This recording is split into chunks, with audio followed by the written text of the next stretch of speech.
to safeguard our investments, people, the environment, and reputation. And we have re-greening and biodiversity enhancement programs in place to offset our carbon footprint.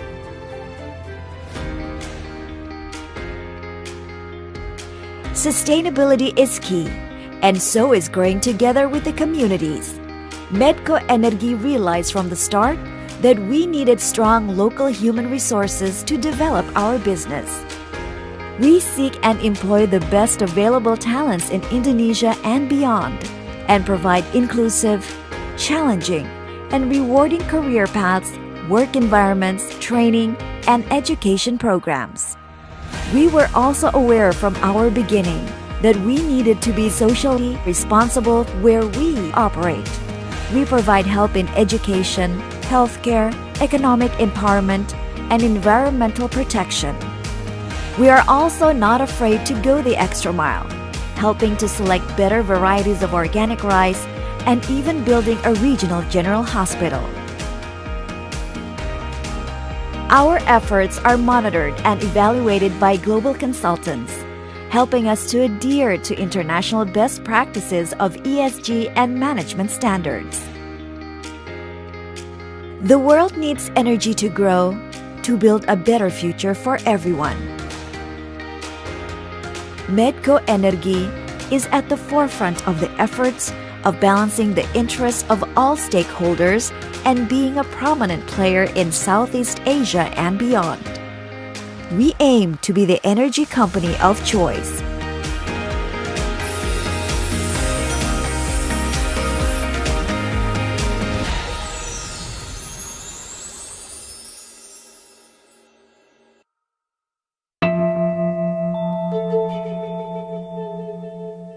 We all have different priorities in life. Mine is a breath of fresh air in the morning and a cup of coffee to start the day. I give my priority in my work to make a vision come to life.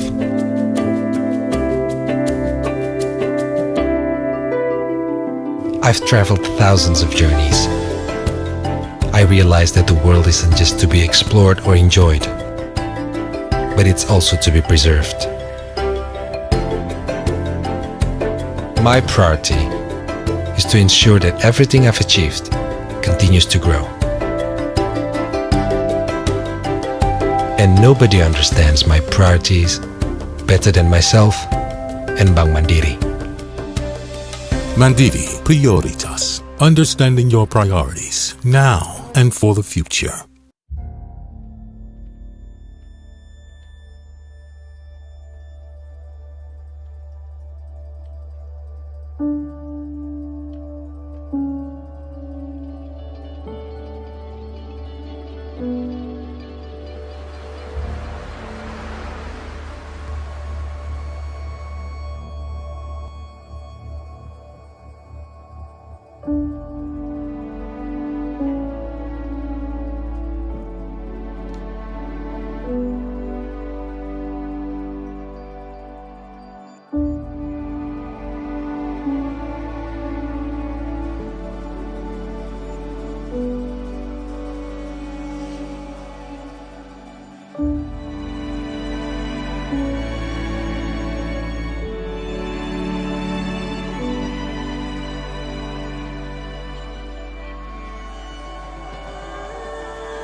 Welcome to PT Trihasko Utama.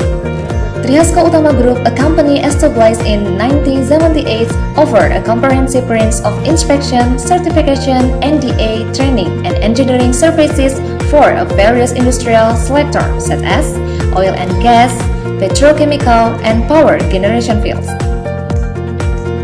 In order to provide a comprehensive solution to the client based on leads development of advanced technology, Trihasko Utama Group has exclusive cooperation agreement with university, for example, ITB, ITS, UI, and etc., and several international reputable companies. Product and services Trihasko Utama: engineering study and consultancy service such as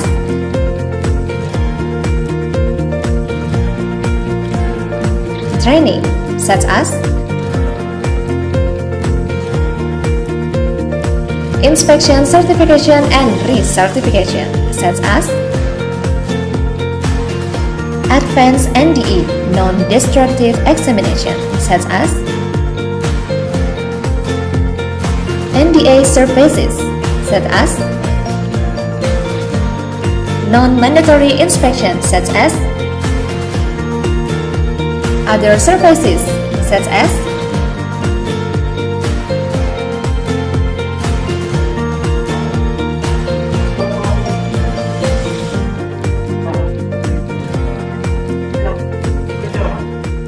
I am Iwayan Suwardana, President Director of PT Trihasko Utama, an engineering and inspection company.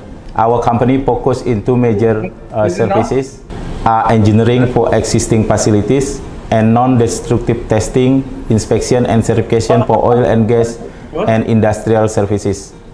We are committed to provide high-quality deliverable with effective and efficient way to ensure protective of your asset, quality and safety. Thank you.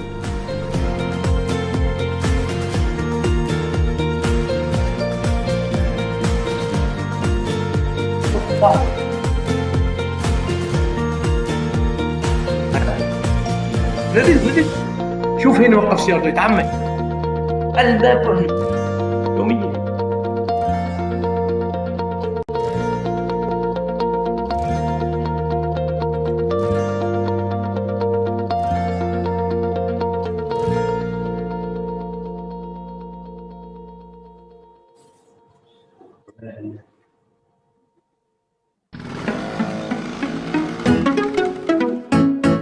ابن جمال naik cicilan rumah tinggi sekali naik cicilan rumah tinggi sekali naik cicilan rumah hobi Cara mudah punya rumah, hobi nggak ngalah. BSI Griasi Muda. Ekstra tenor, ekstra plafon, cicilan pasti. Anak muda jadi bisa punya rumah. Bank Syariah Indonesia.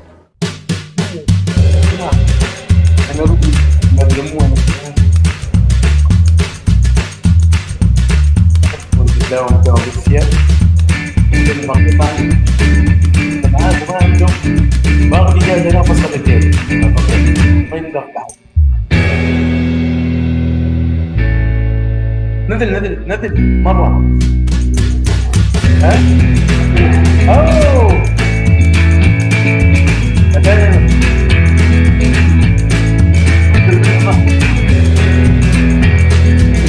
مرة أنا مبارك أبلغ عليك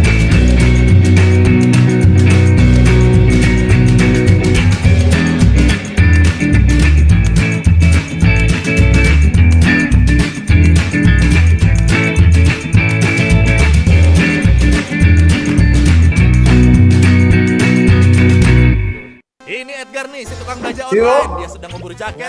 Saldo elektroniknya kurang, kelamaan top up jadi sold out. Kita mention how long debitin aja pakai Mandiri. Hah? Debit Mandiri bisa buat belanja online? I don't know. Pilih bayar pakai debit. Masukkan nomor kartu, masa berlaku, CVV di belakang kartu, dan kode OTP yang lo terima. Lancar nih. Kan didebitin pakai mandiri. Iya. Saatnya debitin belanja online. Time do.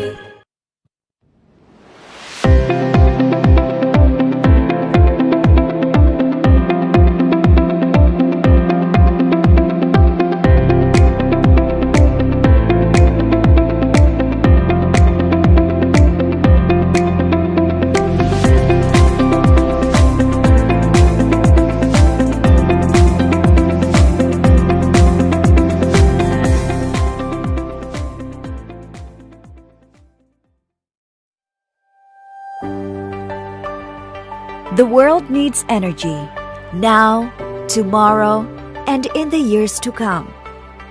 Countries want to grow. It is therefore pivotal to acquire, secure, and manage resources. And it is here where we Medco Energy are contributing, investing in the future of energy and natural resources industries.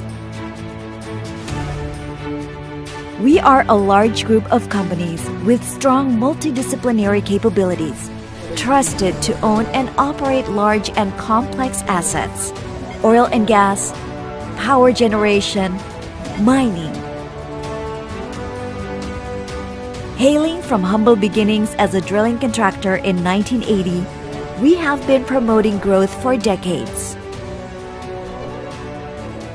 Sustainability is key. After years of organic growth and a series of acquisitions, we have become one of the leading energy and natural resource companies in Southeast Asia and beyond. We now operate at a large scale in reserves and production, driven by technology, innovation, cost leadership, and HSE best practices. In our power generation business, we aim to produce cleaner electricity with gas and other renewable sources such as geothermal, hydropower, and solar. We participate in one of the world's largest geothermal development, Sarula, and are responsible for their operations and maintenance services. We are also operating one of Indonesia's largest power plant and bring electricity closer to remote communities with our mini hydropower plants. We are also engaged in copper and gold mining, providing jobs and business in a less developed region and uphold the highest international standards. We understand that sustainability is key. Therefore, we strive to balance business objectives and sustainable development goals, moving towards world-class operational excellence with cost management, operating efficiency, asset integrity, as well as health, safety, and environmental protection as its pillars. We employ technology and logistics management to reduce fuel consumption and GHG emissions. Asset management is integrated with operations to safeguard our investments, people, the environment, and reputation. And we have re-greening and biodiversity enhancement programs in place to offset our carbon footprint.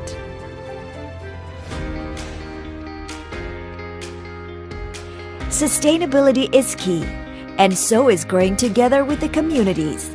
Medco Energy realized from the start that we needed strong local human resources to develop our business. We seek and employ the best available talents in Indonesia and beyond, and provide inclusive, challenging, and rewarding career paths, work environments, training, and education programs. We were also aware from our beginning that we needed to be socially responsible where we operate. We provide help in education, healthcare, economic empowerment, and environmental protection. We are also not afraid to go the extra mile, helping to select better varieties of organic rice and even building a regional general hospital. Our efforts are monitored and evaluated by global consultants, helping us to adhere to international best practices of ESG and management standards. The world needs energy to grow, to build a better future for everyone. Medco Energi is at the forefront of the efforts of balancing the interests of all stakeholders and being a prominent player in Southeast Asia and beyond. We aim to be the energy company of choice.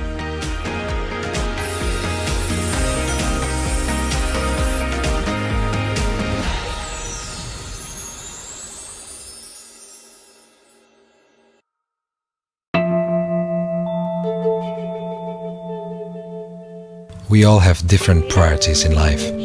Mine is a breath of fresh air in the morning and a cup of coffee to start the day. I give my priority in my work to make a vision come to life.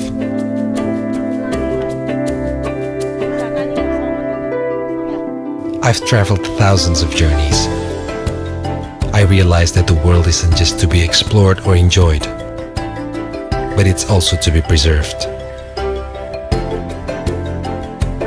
My priority is to ensure that everything I've achieved continues to grow. And nobody understands my priorities better than myself and Bank Mandiri. Mandiri Prioritas. Understanding your priorities now and for the future.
Assalamualaikum warahmatullahi wabarakatuh.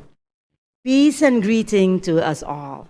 Good afternoon, the Ambassador of the Republic of Indonesia to the Sultanate of Oman, Your Excellency Muhammad Irsan Johan, the Ambassador of the Sultan of Oman to the Republic of Indonesia, Your Highness Syed Nazar bin Al Julanda Al Said, the Minister of Tourism and Creative Economy of the Republic of Indonesia, Your Excellency Sandiaga Salahuddin Uno, Minister of Energy and Mineral of the Sultan of Oman, Your Excellency Dr. Muhammad bin Al Ruhmi, Undersecretary of Tourism, Ministry of Heritage and Tourism of the Sultanate of Oman, Your Excellency Maitha Al Mahruki, Director for the Middle East, Ministry of Foreign Affairs of the Republic of Indonesia, Mr. Bagus Hindraning Kobarsi, Director General of Investment and Export at ITRA, Sultanate of Oman,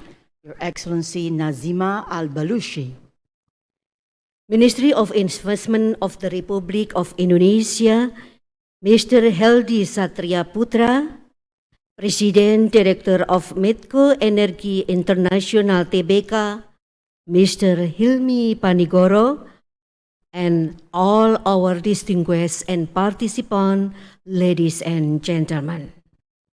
Welcome to the live webinar of Indonesia-Oman Partnership, Bridge to the World. This webinar is being broadcast live from Suhana Ballroom, the Energy Building, Jakarta. And our event, ladies and gentlemen, is of course, it has been complied to the standard of operation procedure in the health regulation, including we all have been tested antigen and even PCR.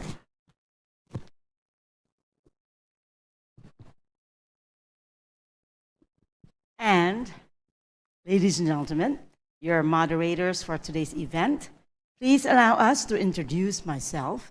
My name is Chut Shahnaz. I am an intellectual property consultant dealing with trademark, copyright, and patent, and everything else that holds with that. And my name is Dr. Linda Purnomo. I'm Member of Parliament 2015 until 2018, and now I'm Director Postgraduate Sahid University, Jakarta. Distinguished guests, ladies and gentlemen, for the next 2.5 hours of today's agenda is opening remarks by the ambassador of the two countries, presentations from the ministers of Oman and Indonesia, including from ITRA. And as we all know, Linda, ITRA is Oman's award-winning inward investment and export development agency. It was established in 1996. And also, we have a presentation from Medco Energy, the Southeast Asian Independent Natural Resources Company with large reserve base and production. And also, Linda, do you know that without Medco Energy as our main sponsor, today's event will not be possible. We give applause for the all sponsor today. Thank you very much. On that note, please allow to introduce the man behind this event. Truth the Foundation is ready to support and assist anyone who interested to invest or work together in Oman and Indonesia. Who is the behind, Shahnas? Okay, right, the man behind all this is Mr. Otto Sasha Stambul. Your round of applause, please. Otto Sasha Stambul. The floor is yours.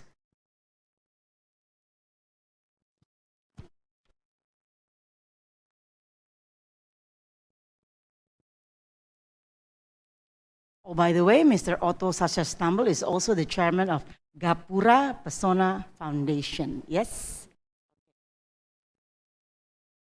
Assalamualaikum warahmatullahi wabarakatuh. Peace and greeting to us all. Ambassador of the Republic of Indonesia to the Sultanate of Oman, Your Excellency Mr. Muhammad Irsan Johan, Ambassador of the Sultanate of Oman to the Republic of Indonesia, Your Excellency, Your Highness Mr. Said Nazar bin Al Julanda Al Said, Minister of Tourism and Creativity Economy of the Republic of Indonesia, Your Excellency Mr. Sandiaga Salahuddin Uno, Minister of Energy and Mineral of the Sultanate of Oman, Your Excellency Dr. Muhammad bin Al-Rumi, Under Secretary of Tourism, Ministry of Heritage, Tourism of the Sultanate of Oman, Mrs. Maita Al-Mahruhi, Director of the Middle East Affairs, Minister of Foreign Affairs of the Republic of Indonesia, Mr. Bagus Hendraning Kobashi, Director General of Investment Export at ITRA Sultanate of Oman, Mrs. Nazima Al-Balushi, Special Advisor in Investment Competitiveness Enhancement, Minister of Investment, Mr. Heldi Satria Putra, President Director of Medco Energy International, Rebecca, Mr. Hilmi Panigoro, distinguished guests, ladies and gentlemen, Your Excellency, it gives me a great pleasure to welcome you all to the Virtual Business Forum of Indonesia and Oman.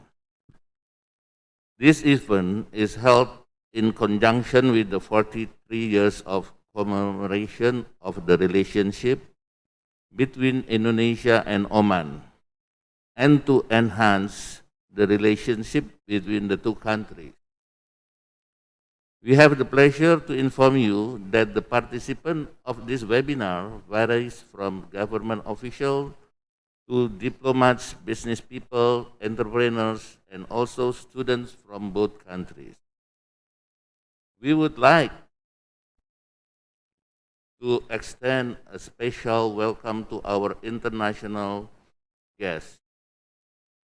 It is our sincere hope that we shall be seeing more of you in the future when you will able to visit Indonesia in the near post-pandemic future. At this juncture, we would like to announce that the Indonesia Center for Oman website has just been established and is ready to assist all your future needs relating to aspect of our relations between Oman and Indonesia. With the presence of the new website, we hope that there will be more exchange of up-to-date information regarding the potential of doing business and investment in tourism, finance, energy, trade, and industrial sector. On this occasion, allow us to extend our high appreciation and gratitude to our main sponsor, Medco Energy International Tbk, and to other sponsors, Bank Mandiri, Bank Syariah Indonesia, Bank BNI, Bank DKI, Samudra Indonesia, Trihasco Utama, Indonesian Tourist Development Corporation, and Sahid University for making this event possible. Thank you so much. Finally, that all of you will find value in this. We trust that all of you will find value in this forum and that it will provide enhanced opportunity to further cement the already strong relationship between our two countries, Oman and Indonesia. With the blessing of God the Almighty once again, we would like to express our sincere thanks and gratitude to all distinguished speakers, guests, and participants for taking part in this webinar. Thank you. Wassalamualaikum warahmatullahi wabarakatuh. Waalaikumsalam warahmatullahi wabarakatuh. Thank you, Mr. Otosasha Stambul. You may leave the floor. Thank you. Ladies. Right. And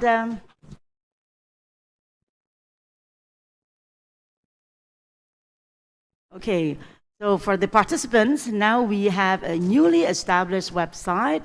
Please go over, please visit the website Indonesia Center. All right, now, distinguished guests, ladies and gentlemen, since the opening of the diplomatic relations, which was followed by the opening of the two countries' respective embassies, in 2011, for Indonesia's embassy was opened in Muscat, and in 2013, the Sultanate of Oman's embassy was opened in Jakarta.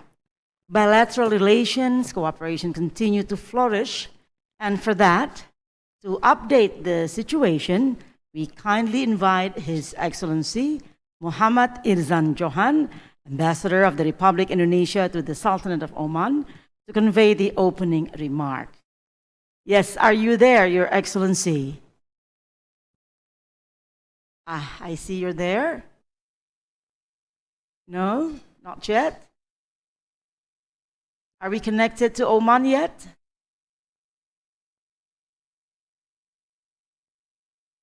It may take a little bit of a seconds.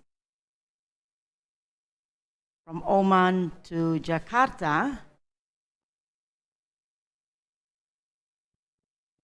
it seems we have a bit of a it's very interesting, yeah, bilateral relations, cooperation Indonesia and Oman, yeah.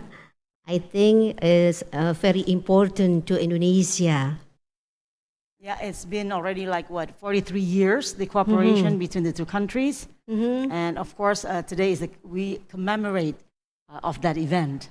Yeah. So it is very, very good. And as Pa Otto Sasha mentioned earlier, that hopefully after the pandemic, everybody can go to Jakarta, to Indonesia, and everybody else go to Oman. Okay. How about the ambassador of the Republic Indonesia to the Sultan of Oman is connected, or the Mr. Muhammad Irzan Johan?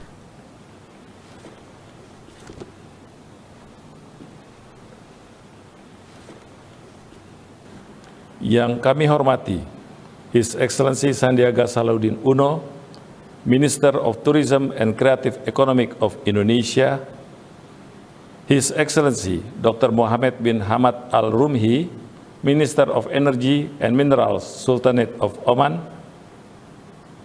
my colleagues, His Highness Sayyid Nazar bin Al-Julanda Al-Said, Ambassador of the Sultanate of Oman, Pak Iqbal Lukman, Deputy Minister of Investment Promotion of Indonesia, Her Excellency Maita Al-Bakhruki, Under-Secretary of Tourism of the Sultanate of Oman, Mrs. Nazima Al-Balusi, Director General of Investment of Export of ITRA, Pak Hilmi Panigoro, President Director of Medco Energy, Pak Bagus Hendraning, Director of Middle East Affairs, MOFA of Indonesia, His Excellency Muhammad Al-Katibi, Head of Asian Department, MOFA of Oman, Pak Sasa Stambul, Ketua Yayasan Gapura Pesona Indonesia.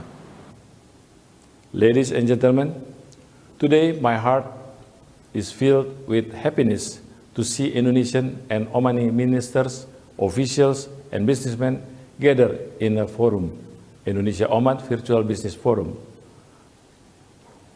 Although held virtually, but I believe this will not lessen our desire to promote and strengthen economic and business cooperation between our two brotherly countries. Forum bisnis ini diselenggarakan sebagai bagian dari perayaan 43 tahun hubungan diplomatik Indonesia-Oman dengan tema Indonesia-Oman Partnership, a Bridge to the World. Indonesia-Oman Virtual Business Forum is held a part of celebrations of the 43rd anniversary Indonesia and Oman diplomatic relations that officially started in 1978. During the 40 years of Indonesia-Oman diplomatic relations, various forms of cooperation have taken place in various sectors, although there is still ample room open to more cooperation. For Indonesia, Oman is very important partner for economic cooperation in the Gulf and Middle East. Bukan hanya kedua negara yang memiliki kesamaan posisi dalam berbagai isu internasional, Oman juga merupakan pasar potensial dan mitra kerjasama pariwisata dan investasi. Begitupun Oman juga melihat Indonesia sebagai mitra kerjasama yang potensial, mengingat Oman saat ini sedang gencar menjalankan diversifikasi ekonomi sesuai visi Oman 2040. Although COVID-19 pandemic has much less affected tourism, trade and investment exchange between two countries, I believe this virtual business forum reflected both countries' desire and readiness to elevate into higher level of cooperation once of the pandemic is over. In this regard, I would like to welcome planned signing of the air traffic agreement between Indonesia and Oman in the 3rd or 4th week of July 2021. Currently, Indonesia is also in the process of establishing Indonesia-GCC Comprehensive Economic Partnership that will open greater access for Indonesia-Oman Economic Corporation. We would like to request Oman's valuable support for the process within the GCC. To conclude, I would like to thank His Excellency Sandiaga Salahuddin Uno, His Excellency Dr. Mohammed bin Hamad Al-Rumhi, His Highness Syed Nazar bin Al-Julanda Al-Said, Pak Hilmi Panigoro, Pak Bagus Hendraning, and other distinguished speakers. Saya ucapkan selamat merayakan 43 tahun hubungan diplomatik Indonesia-Oman bagi seluruh bangsa Indonesia dan Oman. Wish us all success and congratulations for Indonesia and the Sultanate of Oman for the 43rd anniversary of our diplomatic relations. I declare Indonesia-Oman Virtual Business Forum open. Thank you.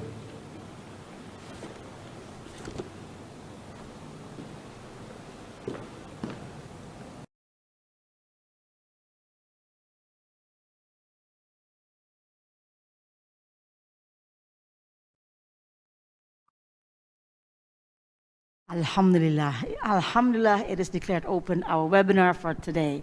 And inshallah, as Pa Dubes, or His Excellency mentioned that after the pandemic, the bridge to the world may be realized. Yeah, I think it's very important. And now, distinguished ladies and gentlemen, please welcome His Highness Syed Nazar bin Al-Julanda Al-Said to convey a few words. The floor is your Excellency.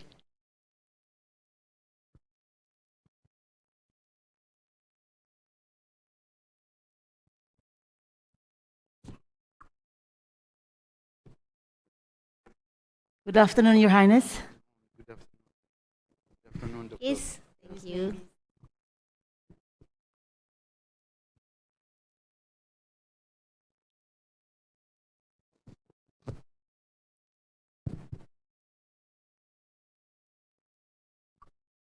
Your Highness, you may start your presentation. As few words from you. Thank you. بسم الله الرحمن الرحيم. الحمد لله رب العالمين والصلاة والسلام على سيدنا محمد النبي الأمي وعلى آله وصحبه وسلم. Your Excellency Dr. Mohammed bin Hamad Al-Rumhi, Minister of Energy and Minerals of the Sultanate of Oman. Your Excellency Sandiaga Salahuddin Uno, the Minister of Tourism and Creative Economy of the Republic of Indonesia. Your Excellency, my brother, Young Mulya Dubas Muhammad Irzan Johan, the ambassador of Indonesia to Republic to the Sultanate of Oman. Excuse me, Your Highness, can you make close the microphone? The audience cannot hear you at home. Oh, okay. So it's not near enough to your... Okay. Thank you.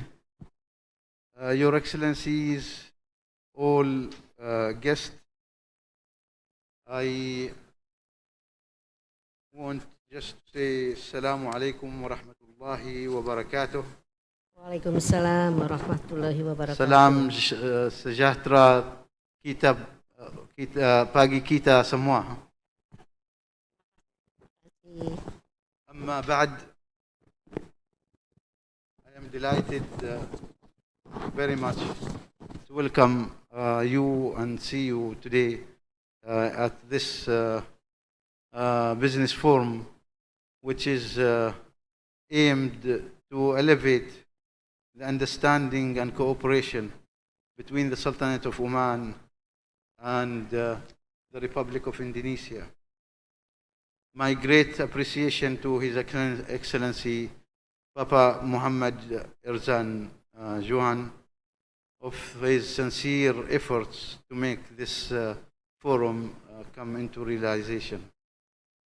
And of course, the Excellencies who are supporting and thus by being available, dedicating time to this forum. Ladies and gentlemen, tourism sector is used to be the largest or the fastest growing economy, in a growing industry in the world. But because of COVID-19 struck the world, this has been hindered and been slowed. And I hope with the grace of Allah Almighty, it will come back, and we can see the Omanis enjoying and wonderful Indonesia, and so is the Indonesian brothers and tourists in Oman, where they are most welcome.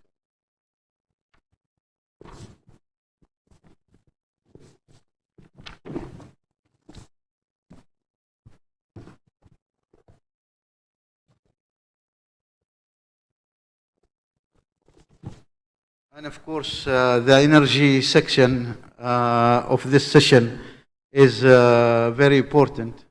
And just I would like to mention that Medco Energy, represented by Pa Arifin Panagoro and Pa Hilmi Panagoro, has represent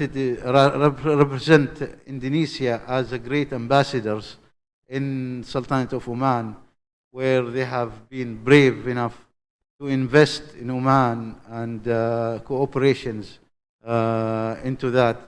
And so I would like to make a big applause for Pa Hilmi Panagoro for his encouragement and support. So I hope that this business forum will, and the outcome of this forum will be taken in parts and in realization, inshallah ta'ala. And I would like to thank Papa Dubas of Oman, of Indonesia, in Muscat, for his efforts in this. So thank you very much, and هذا وبالله التوفيق والهداية, والسلام عليكم ورحمة الله وبركاته. Warahmatullahi wabarakatuh. Terima kasih, Terima Your kasih. Highness. Bisa silahkan.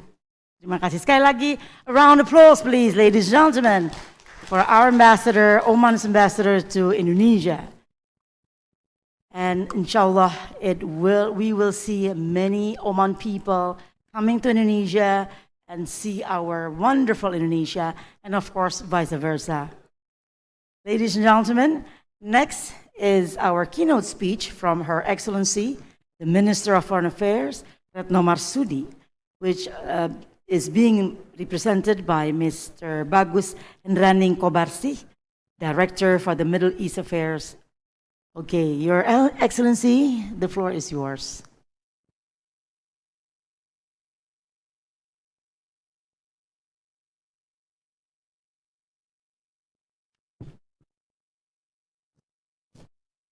Hello, Mr. Kobarsi.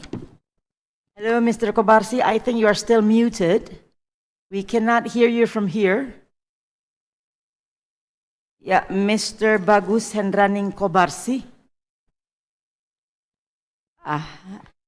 Still unmute, I think. Still unmute. Yes. Mr. Kobarsi, can you hear us? Sepertinya masih belum terdengar.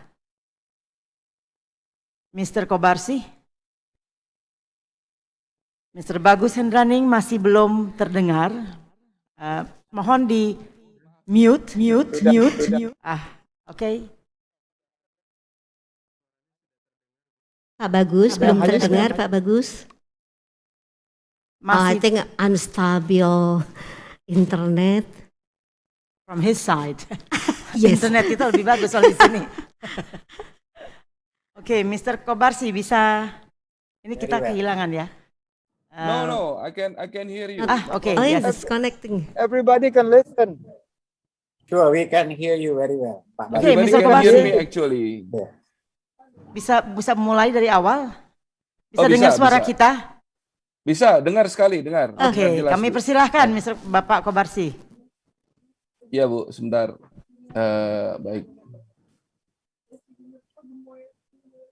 Thank you very much, His Excellency Bapak Menteri Sandiaga Salahuddin Uno, the Minister of Tourism and Creative Economy of the Republic of Indonesia. His Excellency Mr. Dr. Muhammad bin Hamad Al-Rumhi, Minister of Energy and Minerals on the Sultanate of Oman. His Excellency Mr. Iqmal Lukman, Deputy Minister for Investment Promotion, Ministry of Investment of the Republic of Indonesia. Her Excellency Madam Maita Al-Mahrugi, Undersecretary of Tourism, Ministry of Heritage and Tourism of the Sultanate of Oman. Her Excellency Mrs. Nasima Al-Balusi, Director General of Investment and Export, ITRA, Oman Investment Promotion and Export Development Agency. Undersecretary of Investment Promotion, Ministry of Commerce, Industry and Investment Promotion of the Sultanate of Oman. His Excellency Ambassador Muhammad Al-Katabi, the head of ASEAN Department in Ministry of Foreign Affairs of the Sultanate of Oman. His Excellency Ambassador of the Sultanate of Oman of the Republic of Indonesia, Mr. Sayyid Nazar bin Al-Julanda Al-Said. His Excellency Mr. Muhammad Irzan Johan, Ambassador of the Republic of Indonesia to the Sultanate of Oman. His Excellency Mr. Helmi Panigoro, President Director of PT Medco Energi International Tbk. His Excellency Bapak Sasha Stambul, Chairman of Yayasan Gapura Indonesia. Distinguished ladies and gentlemen, and also I see my old friend Pak Rudi Rajab from Kadin, Pak Fahri Taib, and Pak Fakir Chan. Good afternoon in Indonesia and good morning in Oman. Maybe good evening in Indonesia now. Praise to be Allah SWT for all His blessings, prayers, and greetings to Prophet Muhammad SAW. Allow me to convey my profound appreciation for giving me the very precious opportunities to join this very respectable virtual business meeting. And I would like to express on behalf of the Ministry of Foreign Affairs, the Minister, and my Director General, to express the congratulations and high appreciation for convening this virtual business meeting and webinar. It is very, very important and very strategic during this time, especially during our time in facing the pandemic of COVID.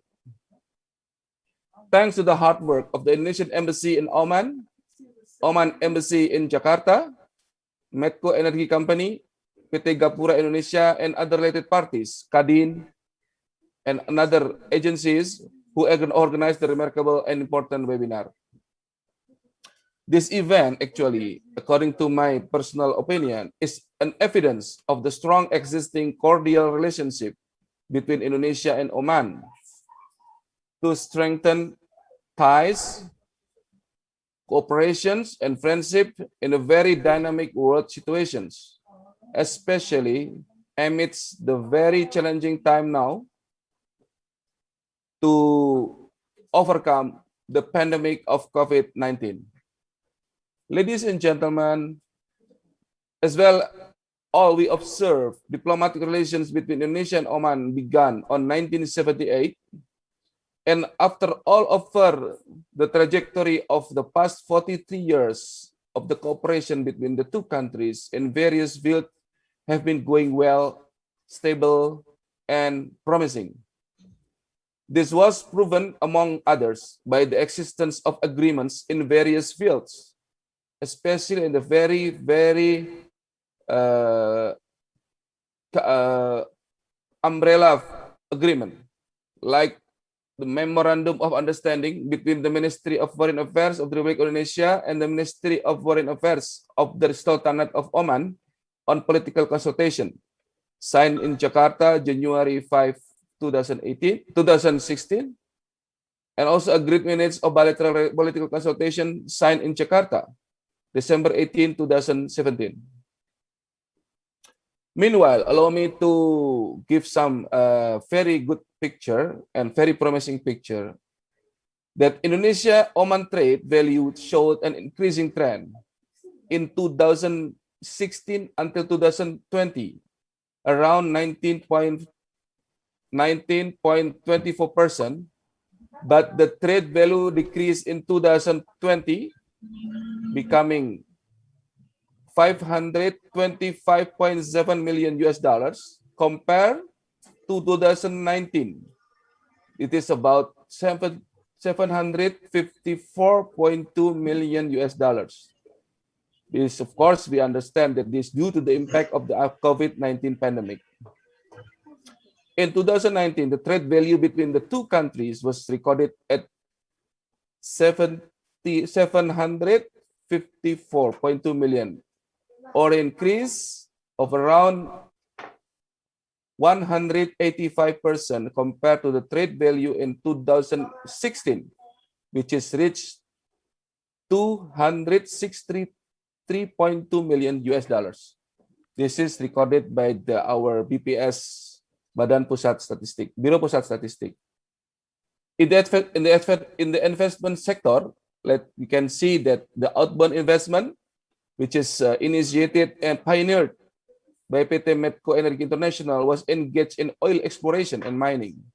Since 2006, if I'm not wrong, correct me if I'm wrong, Medco Energy joined together with Oman Oil Company, Kuwait Energy, Vision Oil and Gas, and Petrovest formed the company, which managed one of the oil wells in Oman, and in April 2015 obtained a contract extension for the management of the oil well until 2040.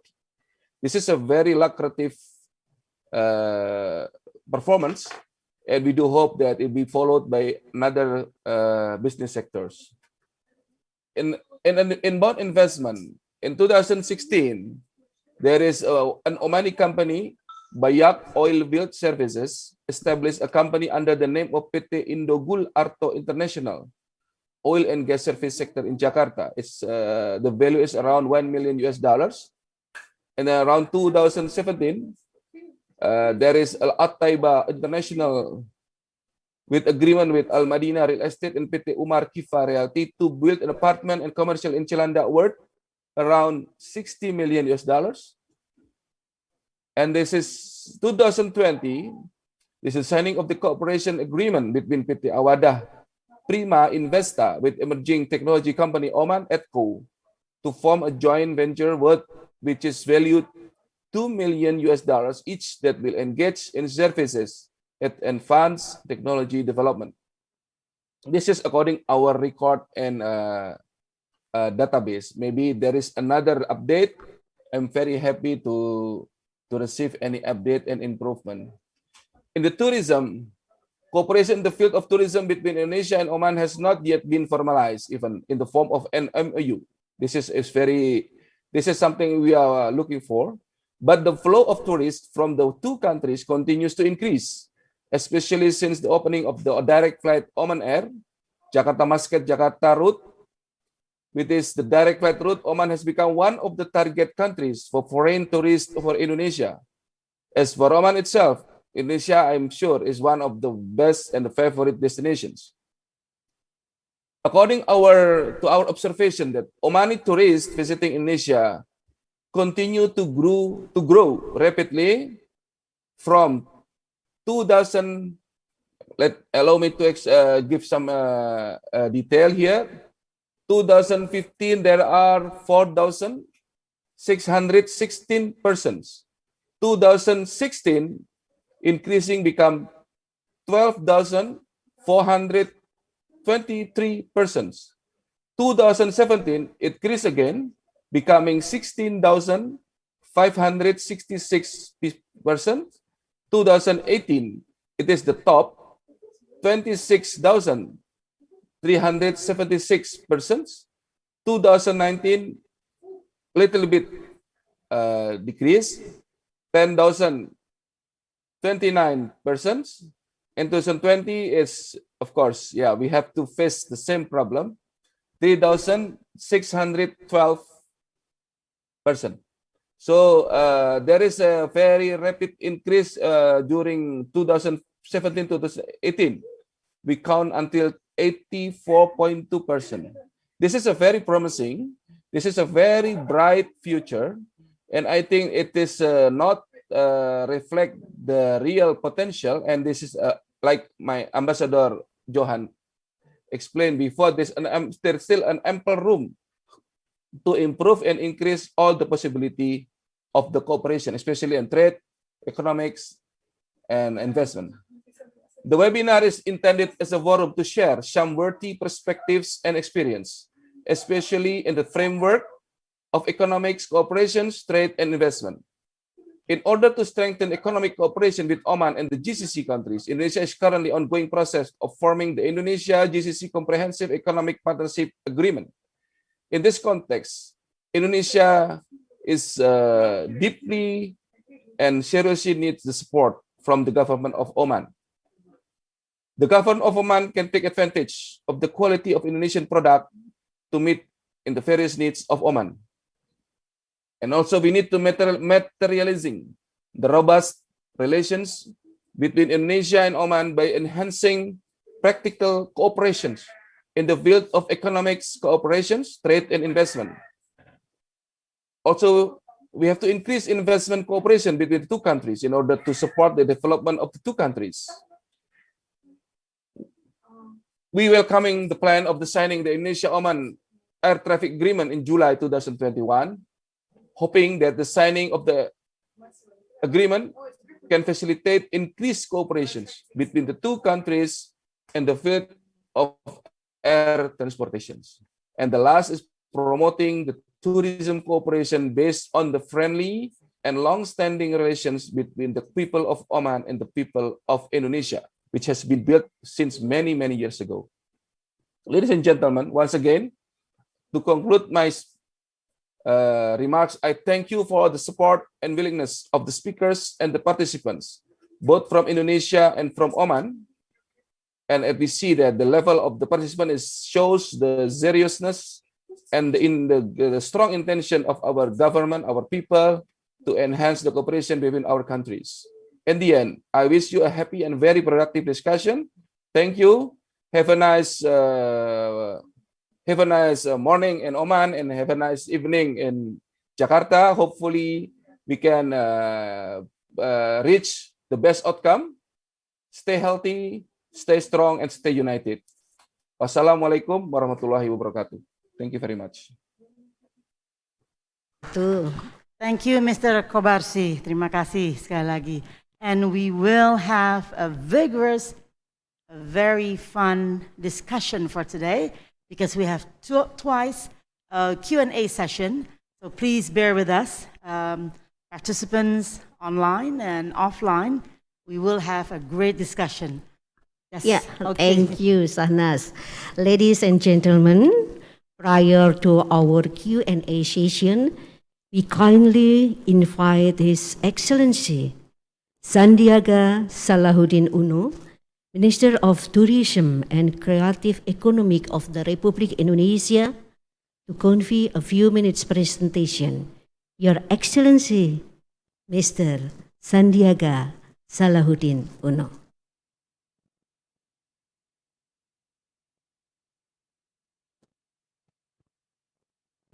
Your Excellency, can you hear us? Your Excellency Sandiaga Salahuddin Uno. I hope you can hear us. Hello, good afternoon. Pak Sandiaga Uno, sudah mendengarkan kita, Pak?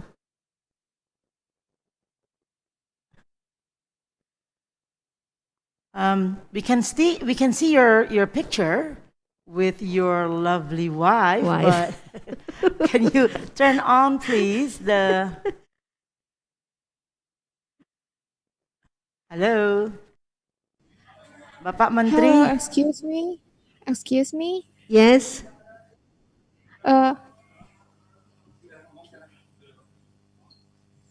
Ya. Ya, Bu. Bagaimana, Bu? Bismillahirrahmanirrahim. Alhamdulillahirabbil alamin.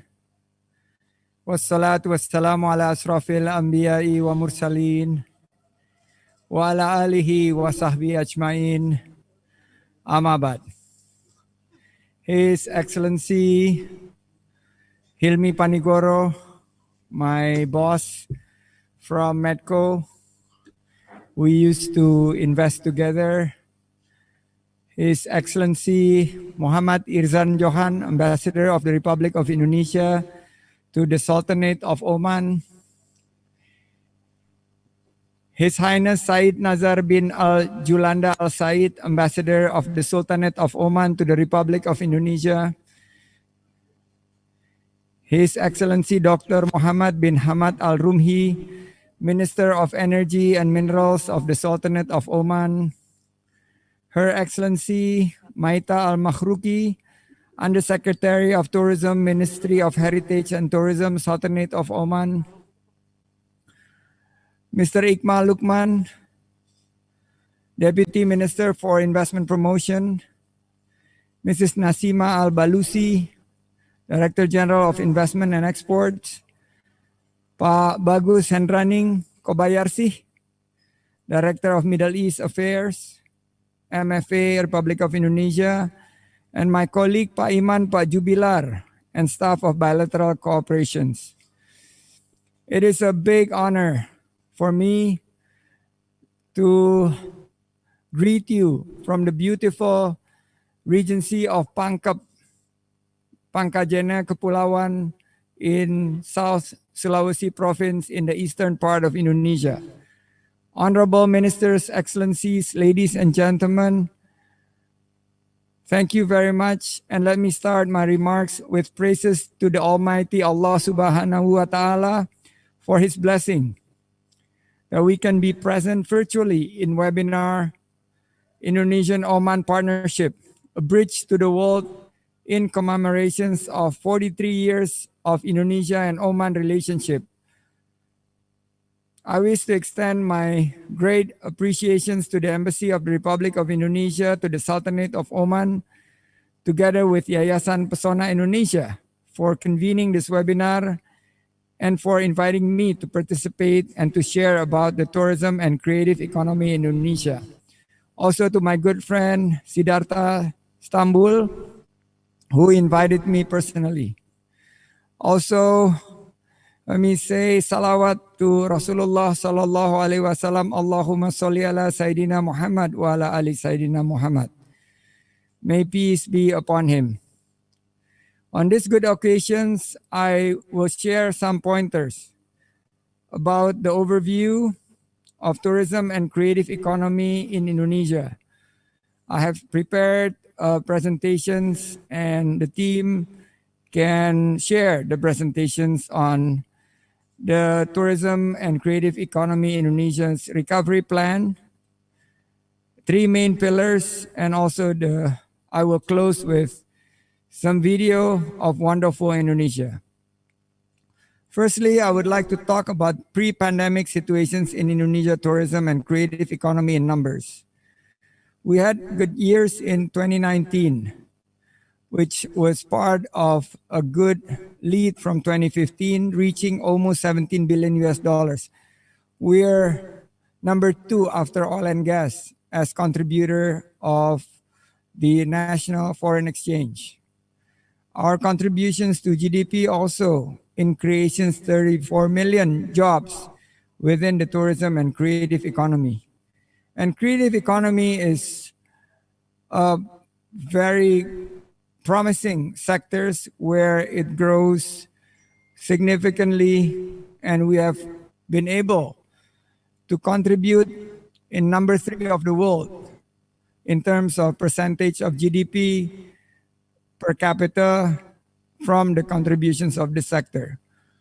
We have been able to create 1 decacorn in Gojek and 4 unicorns. 4 companies that has achieved unicorn status. So these are the numbers within the creative economy. In terms of priority destinations after Bali, we have been mandated by the President to develop 5 new super priority destinations, which I am presenting in the next slide. Lake Toba in North Sumatra, not too far from Oman, Borobudur in Central Java, Mandalika in West Nusa Tenggara, Labuan Bajo, whereby we have Komodo Island in East Nusa Tenggara, and Likupang in North Sulawesi. Within the creative economy subsectors, there are 17 subsectors that we have been developing.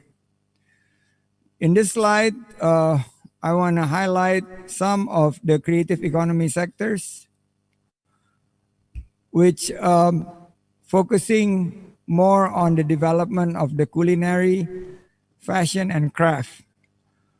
And if we look at these sectors, these are the sectors that are still growing even in the midst of pandemic. From gaming to technology and applications to film and animations. The main pillars of tourism and creative economy recovery stands on innovations using big data, adaptations, and also achieving collaborations to achieve quick wins for 2021. These are the numbers that are happening now. Because of the creative economy, we are still been able to maintain close to 19 million workers. But it's been very tough, in particular in relations to the restrictions on mobility that has greatly affected the tourism sectors. If you look at these quick wins, focus will be on wellness tourism, culinary tourism, sports tourism, and edu-tourism. This is the new era whereby we focus more on quality and sustainability, on nature and culture, tourism and creative economy that is more personalized, customized, localized, and smaller in size. I'd like to update you on the Bali reopening. People ask about when do we open Bali, and we are in the final stage of preparing for Bali reopening sometimes in the beginning to middle of third quarter of this year, with the 3 areas of focus, which is Sanur, Ubud, and Nusa Dua. We have now reached close to 60% of Balinese being vaccinated, and our target in the next 6 weeks is to achieve 70% of Balinese being vaccinated. We are going to be very, very strict in terms of pre-arrivals, during arrivals, health protocol, as well as testing during stay, and also tracing. And then we will provide an end-to-end safe travel corridor with a very focused cleanliness, health, safety, and environmental sustainability corridor that we think that it will provide tourists with safe and comfortable journey. This is the update on the vaccinations, whereby the number is moving very, very fast, and this is unprecedented before, whereby we think that with the vaccinations being distributed massively, we would be able to continue to battle the pandemic, and hopefully we achieve the green zone status. These are the preconditions. How are we going to open Bali? First is the pandemic being in a controlled numbers of new cases. We provide certifications on the end-to-end. The hotels, restaurants, and industry will be ready, and then to complete the vaccinations program. Honorable Minister, Excellencies, and ladies and gentlemen, let me present you with a video for that we would be welcoming guests from abroad. And we call it Waiting for You or Menunggumu. Please enjoy the video.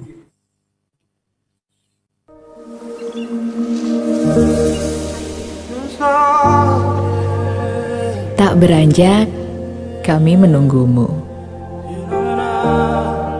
Merindukan tatapan kagummu.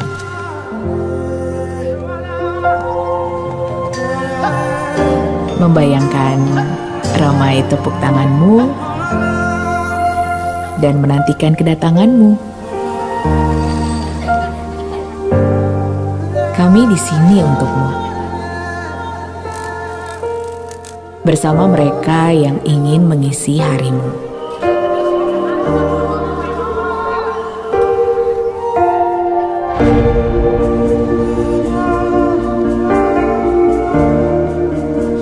Dan yang ingin dekat denganmu.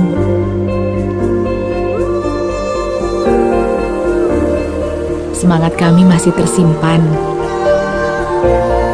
Dan kami telah menyiapkan setiap keindahan dan kekayaan.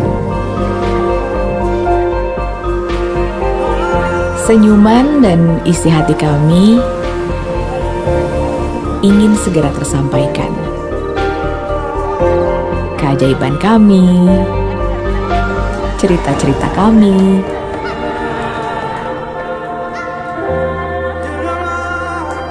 dan tradisi kami ingin segera bertemu.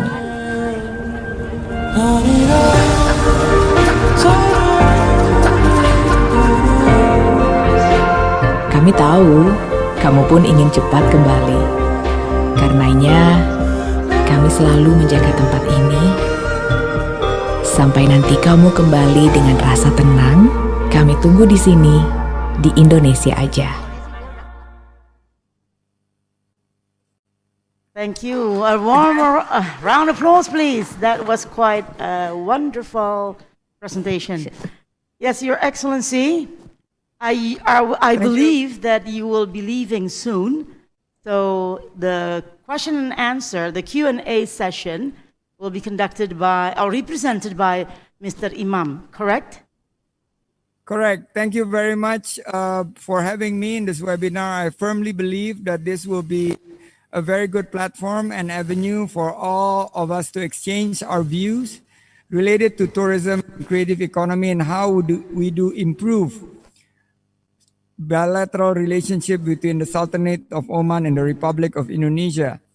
Pak Hilmi has been very, very strong conduit for a very good relationship between the two countries, and I would like to pass my sincerest remark to Pak Hilmi and the Medco Group to continue to provide a very good platform for prosperous relationship between the two countries. I hope that once the COVID-19 situations has become more conducive and the international borders will open, Indonesia can be a good host to not only tourists from Oman, but also cross-border investments between the two countries. Thank you very much. Shukran, jazakumullah khairan katsira. Wabillahi taufiq wal hidayah, warido wal inayah. Wassalamualaikum warahmatullahi wabarakatuh. Thank you, Your Excellency. Thank you. I'm sure, Your It's Excellency. waiting. I'm sure, Your Excellency, that our hospitality is waiting for the tourists to come. Yes, thank you once again. But please, please, please do remember our procast. Do remember kesehatan, protokol kesehatan. Thank you, sir. Thank you, Your Excellency. Bye-bye. Thank you, Terima kasih, Mr. Pak. Sandiaga Salahuddin Uno. Yeah, main pillar of the tourism in Indonesia: innovation, adaptation, and collaboration. I think it's very good.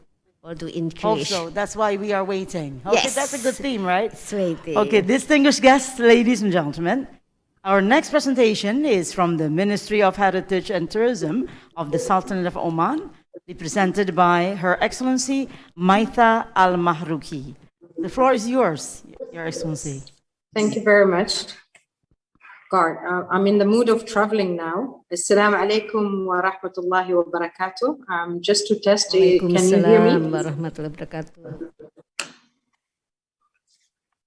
Is it clear? Yes, it is clear. Your Excellency, how are you doing? Great. I'm in the mood of traveling to Indonesia now. Oh, great, great. When will you be here? It just happened. Her Excellency Mrs. Maitha Mahrouki studies at Oxford University in the United Kingdom, and where she became the first female graduate. Oh, it's wonderful, yeah. Yeah. She became the first female. You were the first female who graduated from the Gulf to attain a Bachelor of Science in Cartography from the UK Board of Cartography in 1999. Yes. Yes. Wow, that is remarkable. Yeah, hail to women. Hail to women. Empowerment women. Gender development. Thank you. Your Excellency, the floor is Assalamu yours. alaikum. Thank you. Assalamu alaikum wa rahmatullahi wa barakatuh. And speaking from Sultanate of Oman, Your Excellencies and distinguished guests. First of all, I would like to thank and extend our great appreciation to the organizers of this virtual business forum that broadcasting the 43rd anniversary of the Indonesian-Oman diplomat relationships. And also I would like to extend our thanks for inviting the Ministry of Heritage and Tourism of Sultanate of Oman and putting the tourism sector in a business forum in this magnitude. I'll give you just a very quick comprehensive informations of the tourism sector of Oman in the Sultanate of Oman. In the vision of 2040, we have a very clear vision now been endorsed, and it commenced we started to work on it this year.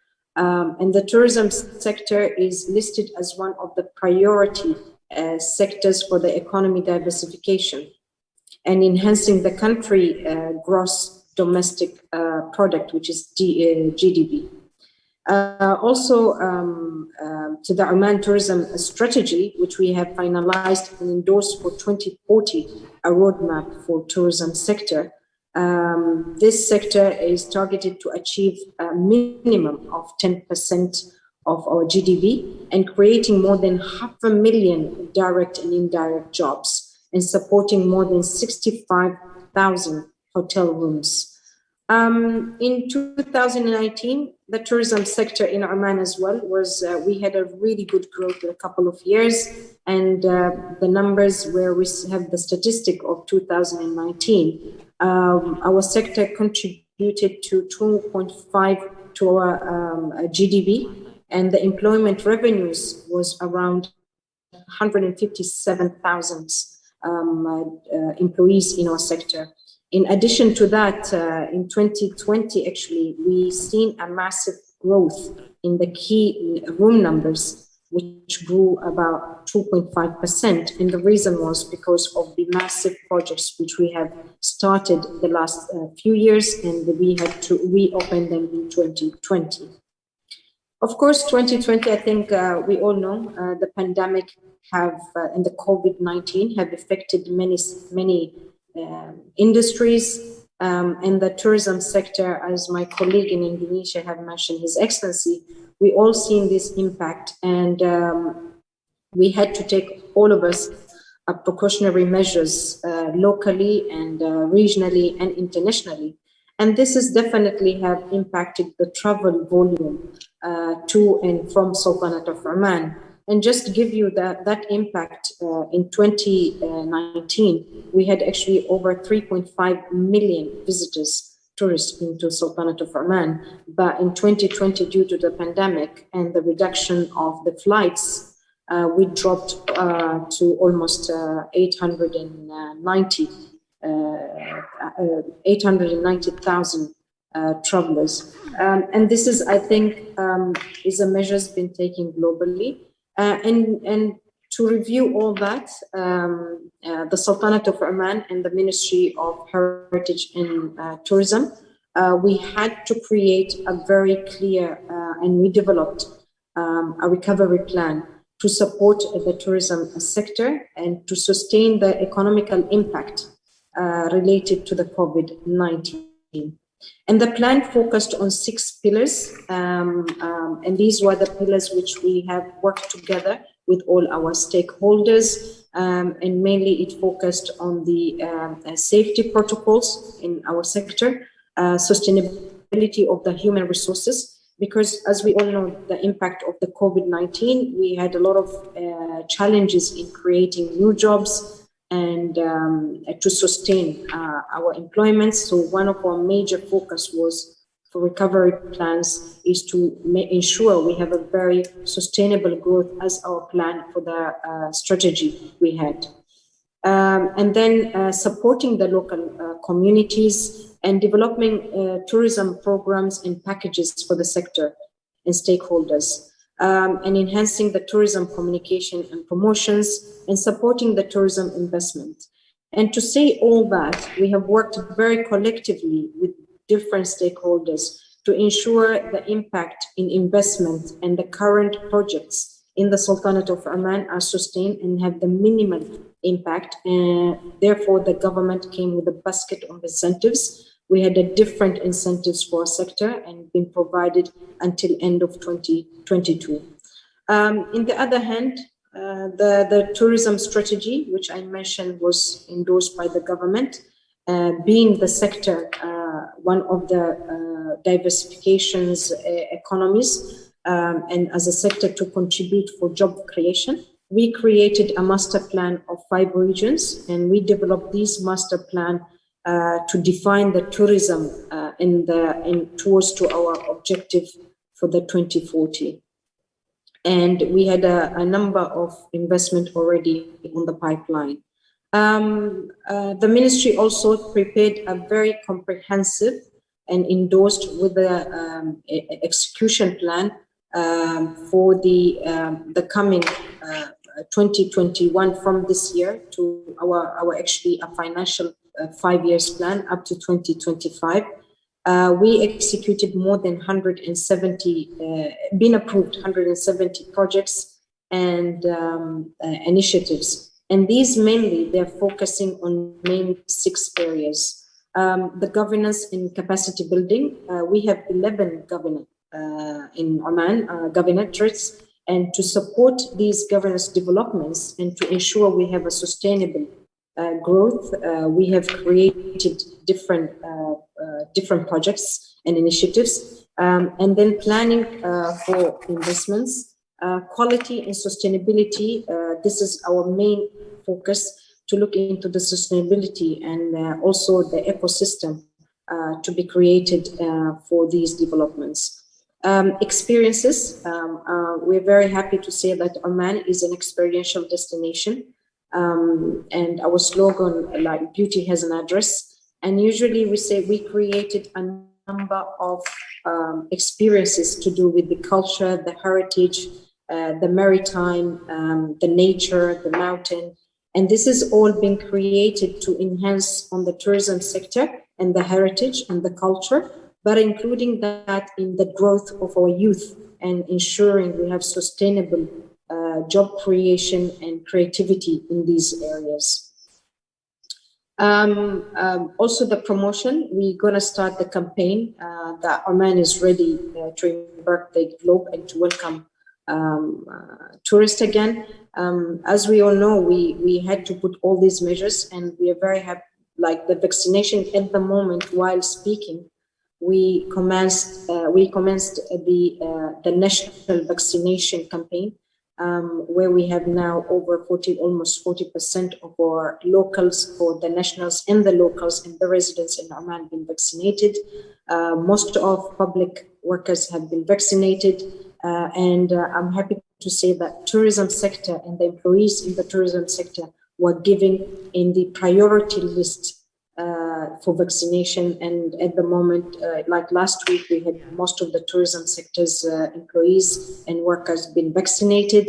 And this to showcase how we are ready now to welcome our tourists. And above that all, we are actually working on other campaigns with our stakeholders, the business partners, in embarking to a different national, international campaigns. Also, in this regard, the government of Oman have introduced the National Program of Investment Acquisition, and the tourism sector is one of the pillars as well and main partners for this campaign. So the ministry actually, end of this year, we're going to be introducing in the next 2021 up to 2023, we are going to introduce 100 projects as part of this national campaign, and we are committed as a Ministry of Heritage and Tourism to achieve the 3 billion Riyal Omani as a target revenue by end of 2023. We have created these clusters with a very clear investment opportunities. So I hope there are a lot of investors there who are listening to us. There are massive opportunities in terms of projects in the tourism sector, and we have created as well basket of incentives for these investment, which will be going to be launched by end of this year. And at the moment, our investment estimated over almost 1.9 billion Riyal Omani, and we're continuing on these areas. To conclude, I would like to really emphasize our keenness to strengthen the diplomatic relationships between Oman and Indonesia in order to serve the heritage and tourism sector in the both countries effectively and efficiently. And the bilateral relation definitely and the cooperation will continue to flourish among the potential sectors, including our tourism sector and the cooperation between the two countries. I really thank for every participant in this forum, and I wish you all the success, and I'll be here for any question and answers. Thank you. Assalamu alaikum wa rahmatullahi wa barakatuh. Waalaikumsalam warahmatullahi wabarakatuh. Thank you, Your Excellency. Now it is time, as you mentioned, to take Q&A from the floor, either live, either online or offline. Now, for those who are online, the mechanism is like, raise your hands, please, Okay, and there are about 260 participants who are present at this webinar. And if you raise your hands, then the operator will directly zoom to you, and your questions will be, please deliver your questions directly, and they will be answered by Your Excellency Maitha Al-Mahruki. And as Mr. Sandiaga Uno has to leave, so he will be represented by Mr. Iman Santosa. Okay, so the Q&A session takes about 10 minutes. We will give you a 10-minute Q&A, so please do so for those who would like to, are interested to invest or to come to the beautiful country of Oman, and certainly the beautiful city of Muscat, because as my friend, the ambassador to Muscat, His Excellency Irsan, he showed us a beautiful, detailed video of your city, and it made us just, we would just like to go right away to Muscat. Isn't that so, Linda? Yeah, until it finish COVID-19, we go to Muscat, I right, think. Inshallah. Inshallah. Okay. Baik, ada yang mau bertanya, kami persilahkan, but don't forget to raise your hand, bisa dipencet atau bisa diklik on the bottom of your computer or on your gadget, your handphone. Tolong diklik. Bisa angkat tangan yang ingin bertanya. Raise hand. Oh, ada yang di floor di sini. Oke. Boleh. Kami persilahkan. Tolong. Silahkan minta bantu. Tolong dibantu. Dikasih mic-nya sambil menunggu yang ada di Pak, Zoom. Tolong disebutkan nama juga, Pak. Jadi bisa dikenal. Thank you, Chairman. My name is Raswari, Chairman of Indonesian Professional Engineers Association. We have an office in Doha, Qatar, and in 2019, Doha, Qatar, the ambassador has the Indonesian Qatar Expo.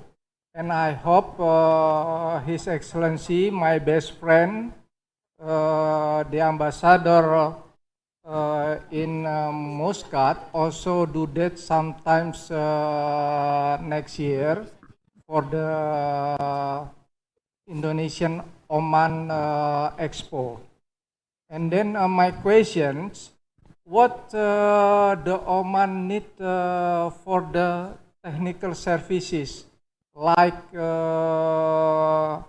manpower expert of technical and then non-technical person, because we have a lot of technical person, about 3,300 experts and skills, and also the training program, the consultant, the contractor, and then what export that we can do to Oman. Maybe the question also to His Excellency Brother Isan, or maybe Sandy also can answer. Thank you very much. Okay, thank you. Yeah, Mr. Raswari, how are you? Long time no see. I see you back in the University of Indonesia. Yes, good of you to come, sir. Now, we will take the question and we will also respond the question directly. So if you please, Your Excellency. Mrs. Maitha? Can you can respond directly, yes. Yeah, thank you for the question. In terms of the investments opportunities, I may be gonna, because I believe I have a colleague who will be talking more on the overall portfolio of investments in Oman, the investment authority, in the next session. In terms of the tourism sector, we have created a number of different projects, starting from the cluster planning, which we had that we call it ITC, the Integrated Tourism Complexes. We introduced already at the moment, we have 12 of these projects ongoing, and these are a cluster of over 2 million, about 2 kilometers of a land. And these projects have master developers and sub-developers. We decided to create those as zones in the different regions, and they are a combination between the tourism and the retail and real estate. And it can be freeholding for people who are buying the residence. So we have created different project, and we have a standalone hotels and resorts because the infrastructure in the country have massively developed in the last couple of years. And due to the focus of tourism sector, we have created new clusters like in the mountain of Jabal Akhbar. Maybe many of you have, it's a different experience where the weather throughout the year, it's very beautiful. So what we did, we created different projects there. And yeah, it will be open for any investor who would like to come and invest. The investment portfolio will be provided through our national consortium, which is Invest in Oman, creating a basket as well of these opportunities and creating the investment portfolio requirement. Any company who can be qualified, they can apply. And that every single project is linked to creating jobs, opportunities, and training. Because the main objective of developing the tourism sector is to ensure we have sustainable growth of our job creation. So I'm sure in terms of your portfolio of your company can fulfill these requirements, and it will be offered by end of this year in the platform. So I hope I summarized and answered the question. Thank you. So okay, we will give you another 5 minutes. If any of you online or offline who will ask questions, please do so. Please raise hand. And kalau tidak ada atau sambil menunggu, saya akan bertanya. So while waiting for the participants to raise hand, may I add to Bapak Raswari's question, Your Excellency? So where can we find these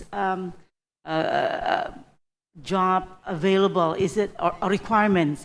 Is it online, or where can we find them? Where can the information, where do we obtain the information of such? Okay. I believe the Ministry of Commerce and Industry and Investment, they will have in the second session.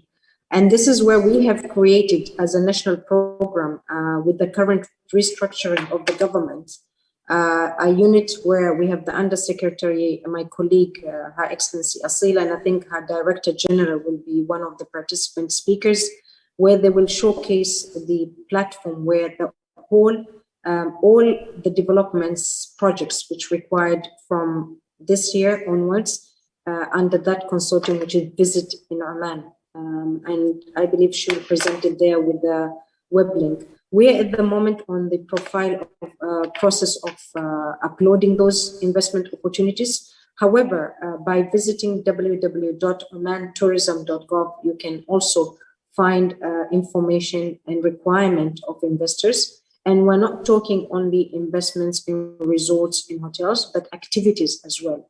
Like, we have a lot of activities here in maritime activities, adventure activities. These are all opportunities are there. You can be licensed in the country, and through our website, you can get all this information. Thank you. So it is through the website. Yes, we got that. Okay, participants, please Participant is the Mr. Ari from Bank DKI. Silakan Pak Ari. Thank you. Yeah. Okay, thank you. My name is Ari Farizal from Bank DKI. Syariah is owned by the government of DKI Jakarta. Well, we would like to know that what are the views of Omani investors regarding investment in the Sharia banking sector here in Indonesia?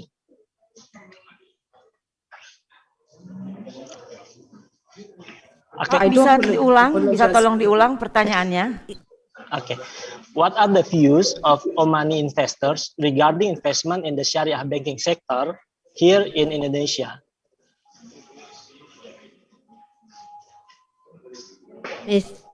Mrs. Maita? Yeah, I think the question was into the Sharia investments in Indonesia. Yes, correctly. Okay, I do apologize. I'm not in a place to answer that question because maybe my colleague in the next session can answer. I'm actually working on the investment in the country. Yeah, if that's the answer. Not, you asked me for the Sharia investments in Jakarta. Pak Ari mungkin bisa bertanya tentang tadi pertanyaan diulang, tapi pertanyaannya memang untuk investasi di Oman. Oh yes. Well, we would like to know the views of the Omani investor exactly about the Oman investor regarding investment in the Sharia banking. But if the moment is not correct, I apologize about that. I'm afraid I wouldn't be in a place to answer that question. It's out of my it's okay. area. I'm so sorry. But we will register that and we will try to answer through the platform organizers to get you the right answer on that. Thank you. Okay, thank you. And Mr. Ari. And Pak Ari juga bisa lihat di website kita yang baru di launch, Indonesia Center. Your Excellency, we do have a website. It's Indonesia Center, established by the foundation, the new foundation, and probably we can exchange information via the website. Yes? Okay. So Mrs. Nelly said yes, we can indeed share information. So whatever you can ask about Oman or vice versa, please visit the website Indonesia Center. Okay, one more question. Stage manager, do we have time or can we just go to the another presentation? Yes, okay, thank you. So once again, thank you, Your Excellency Maitha Al-Mashruki, and terima kasih juga kepada Bapak Menteri Sandiaga Uno, dan kami thank you so much once again. Thank you. Assalamualaikum. Thank you. Baik, terima kasih. Terima kasih. Okay, Sitsanas. Our streets are suddenly quiet. Our people too. Our kids can't go to school. Can't play outside and make friends. This generation is glued to screens. This crisis has hit us all very hard. But we are managing well. We are adapting. We remain vigilant. We are resilient. Because this is how we were raised. To never give up. If there is anything COVID-19 will teach us, it will be new forms of caring. It has shown us how we are all connected to each other. We are now more connected than ever. In this unprecedented time, we want to make it easier for the businesses. Yang menghambat investasi, semuanya harus dipangkas. What do you think about red tape in Indonesia? Reforms such as the recent one on omnibus law would for sure help strengthen the Indonesian economy by increasing productivity, competitiveness, and ease of doing business, while at the same time reducing excessive bureaucracy. What makes your company invest in Indonesia? What are the key drivers? BSF has been investing in Indonesia for 45 years.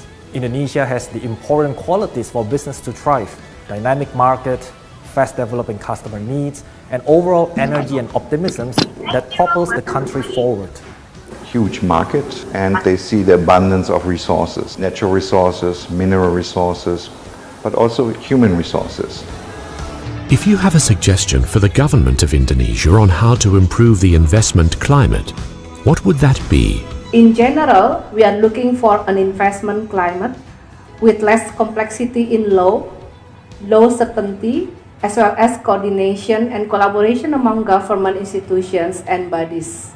Political stability and economic growth are deeply interconnected. Second, as I have mentioned before, consistent on-the-ground implementations of policies will be instrumental in ensuring that the businesses can benefit from the incentives and the facilities that the government is offering. And third, we also hope that the government is putting great care and attention also to existing long-term investors. I think team in BKPM, Pak Balil and his team has coordinated quite well and interacted very closely with us as appropriate, and we look forward to continuing in the same manner. To respond to those issues, what BKPM has to say. Para investor yang saya hormati, realisasi investasi Indonesia sejak tahun 2016 sampai 2020 khususnya di bidang industri sebesar 1.321,8 triliun. Angka ini merupakan 36% dari total investasi. Di tahun 2020, di mana di era pandemi COVID-19, kita berhasil mencatat realisasi investasi sebesar 826,4 triliun. Di mana 33%-nya adalah di sektor industri. Investor dimanapun berada dibutuhkan kepastian, kemudahan, transparansi, dan efisien. Lewat Undang-Undang Cipta Kerja, semuanya perizinan sudah berbasis elektronik dan berbasis OSS. Dan semuanya terpusat pada satu pintu. Hal ini kita lakukan semata-mata adalah untuk bagaimana mendorong untuk percepatan realisasi investasi dan kemudahan berusaha di Indonesia bisa kita wujudkan. Invest in a country whose people never give up. Invest Indonesia now.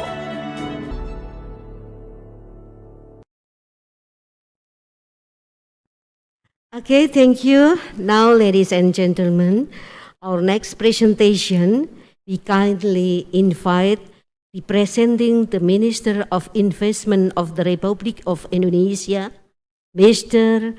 Heldi Satria Putra. Your Excellency. Terima kasih, Ibu. Thank you very much. Your Excellency, Muhammad Irzan Johan, Ambassador of the Republic of Indonesia to the Sultanate of Oman, and Your Excellency, Your Highness, Sayyid Nazar bin Al-Julanda Al-Said, Ambassador of the Sultanate of Oman to the Republic of Indonesia, all speakers and the participants of Indonesia Oman Virtual Business Forum. Assalamualaikum warahmatullahi wabarakatuh. Very good afternoon. Thank you very much for giving us opportunity to share with you about investment update and opportunities in Indonesia. Let me share my presentation.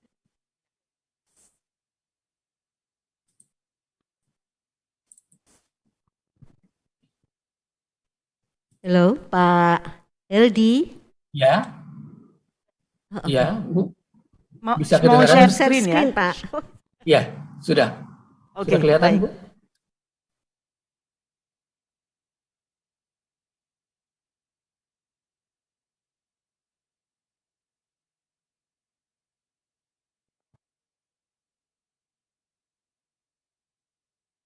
Sudah bisa terlihat? Belum. Oh, oke, baru Pak. Sudah? Sudah, silakan Pak. Oke, terima kasih. Let me start my presentation. I will give information about investment development and opportunities in Indonesia.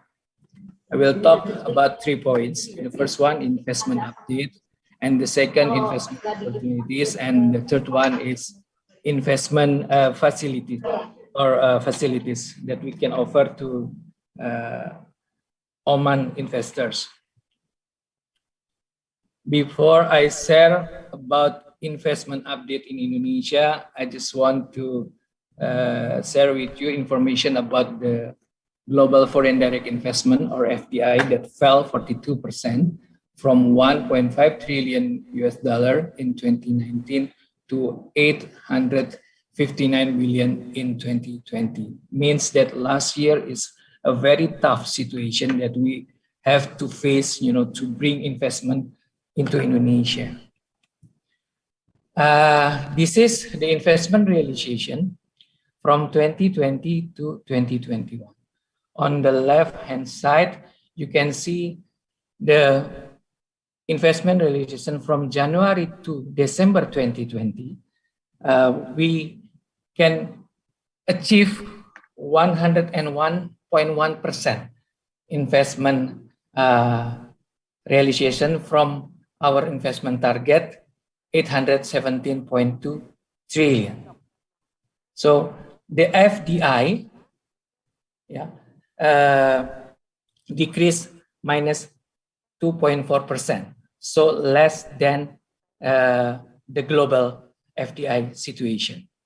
In 2021, from January to March, so we already achieved 24.4% from our investment target, or in the number 219.7 trillion.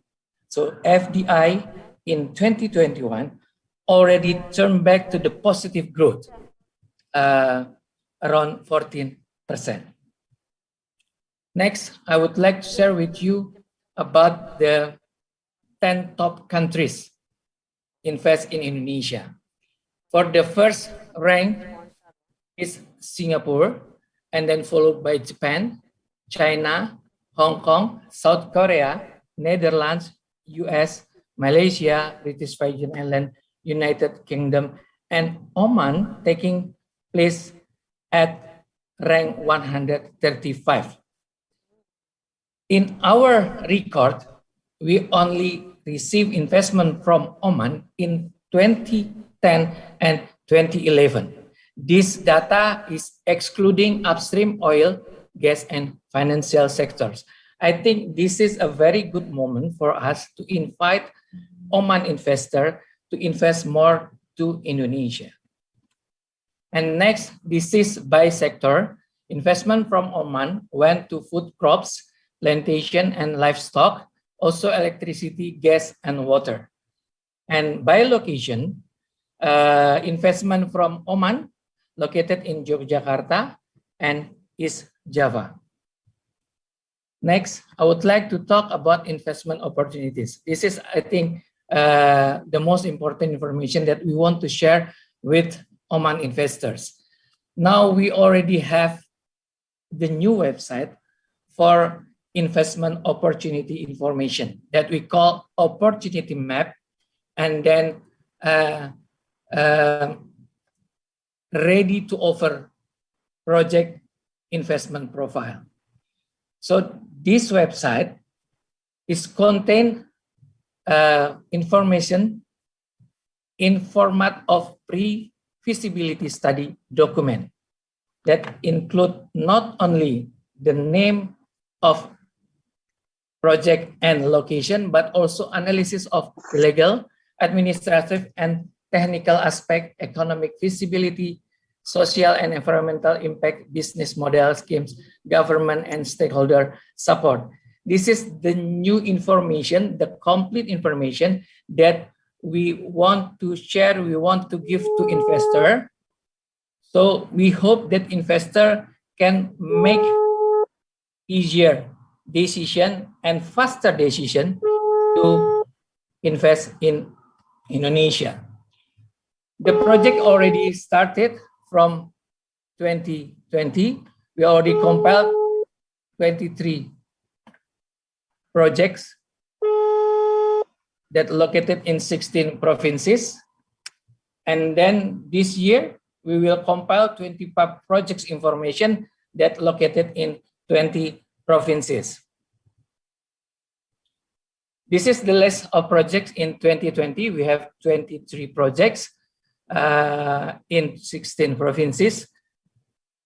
We have 6 projects for tourism sectors and 17 projects for industrial park, industry, and infrastructure sectors. And then this is the indicative investment value for 23 projects in 2020. The total amount is around 102.76 trillion rupiah. For tourism sector, we have 6 project information, and industrial estate 7, industry 8, infrastructure 2 projects.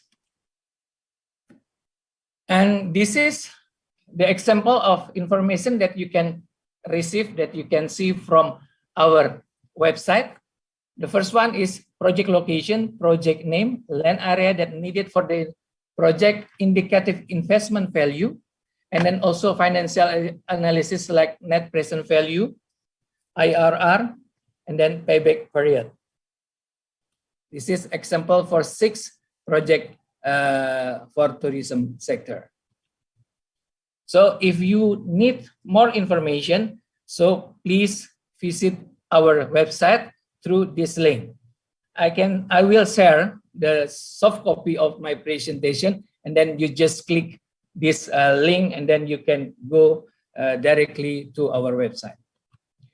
Next, I would like to share with you the location of investment that we have right now. We have 15 special economic zones, 4 free trade zones, and then 118 industrial estate.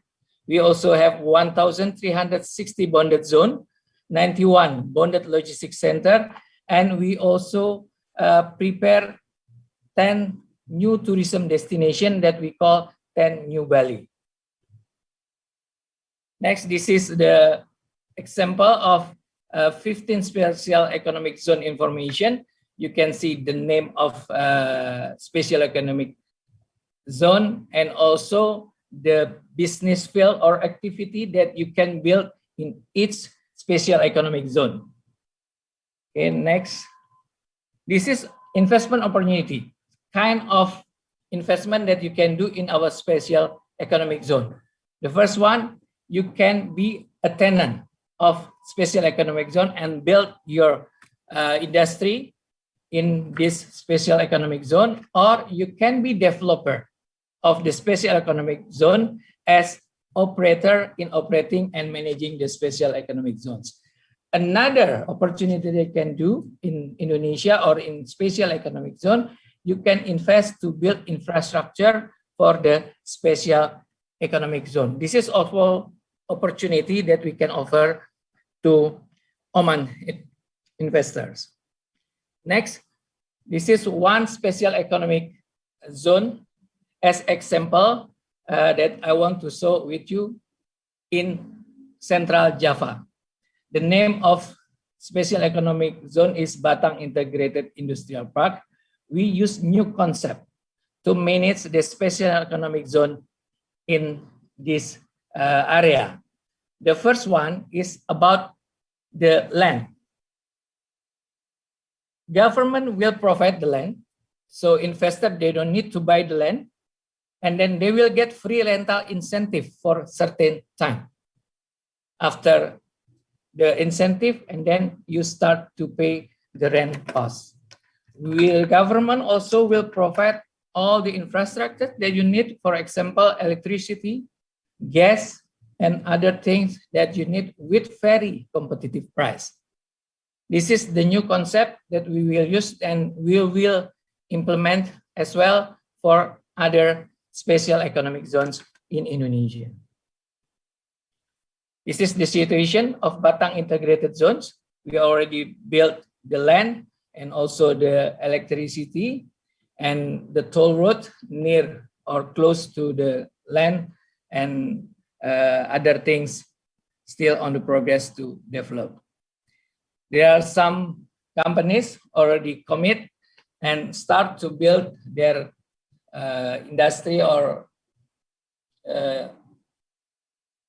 activity in Batang and other area. They came from USA, Taipei, South Korea, Japan, Hong Kong. And another information or opportunity that we can offer to you as well is infrastructure project that using public-private partnership scheme. We have around 73 projects that we can offer to you from the planning stage, preparation stage, transaction stage, construction, and operation. Even they already operate the project, but still has opportunity for you to join with the developer to continue the operation. Now I would like to talk about investment facilities that we can offer as well. The first one is tax holiday.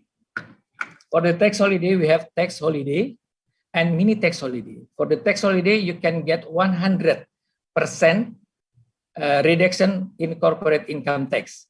The minimum investment is 500 billion rupiah, and you can get the maximum 20 years, depend on how big your investment.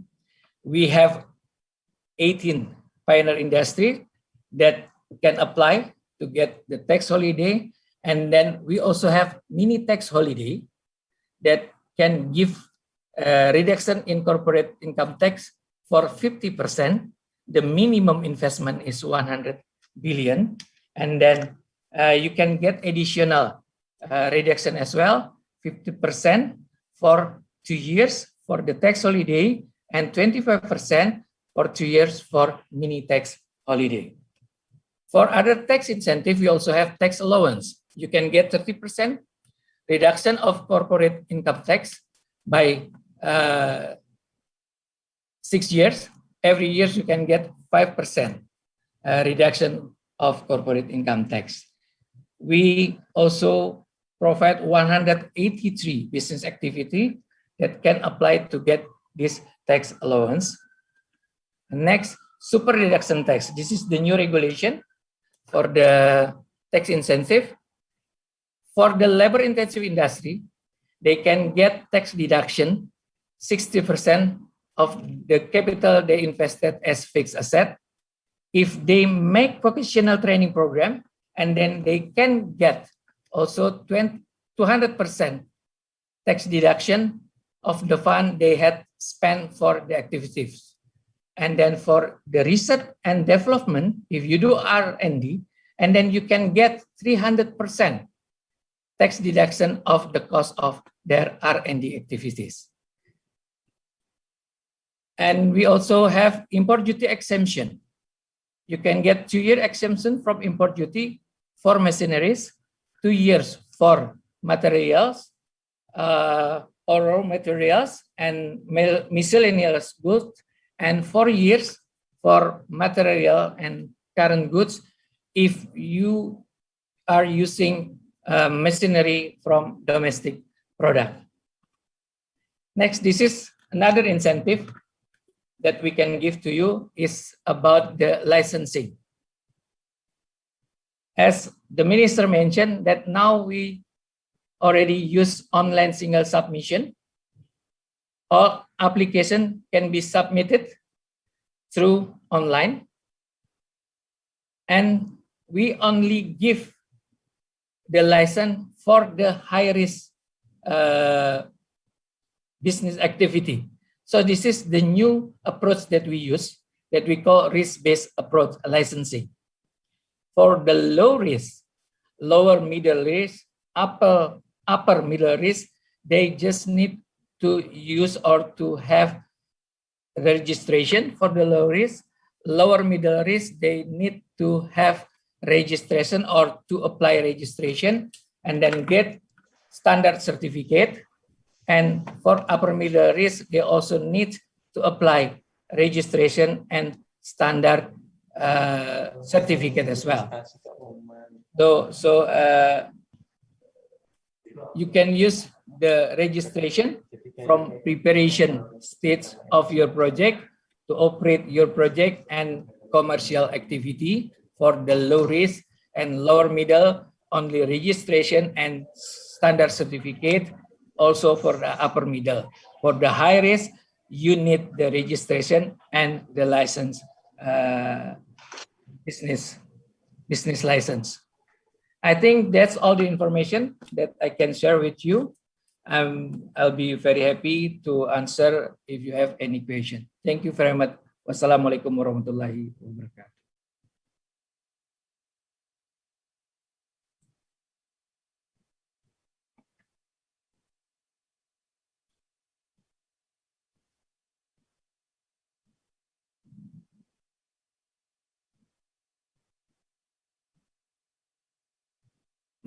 Maaf, saya tidak bisa dengar.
His Excellency has been the Minister of Oil and Gas since 1997, which is evidence of how highly regarded and respected he is in his role.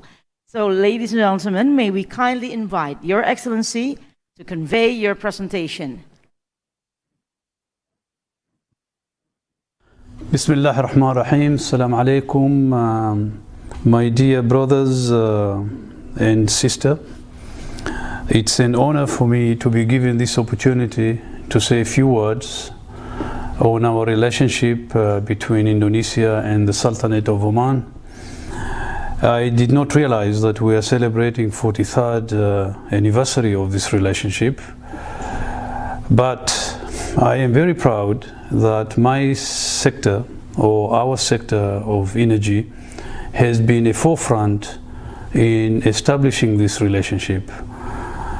The champion here, I must admit, is our sister Medco, who have been with us now for many years, operating in Oman. To that, I want to appreciate and acknowledge the role played by Mr. Hilmi. Pa Hilmi has been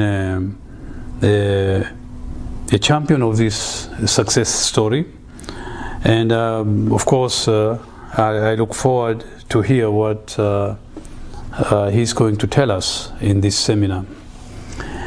Unfortunately, the recording, as you can see, I'm not available to take part today, and for that my sincere apologies. I'm not in the country at the moment, and I wish this seminar all the success.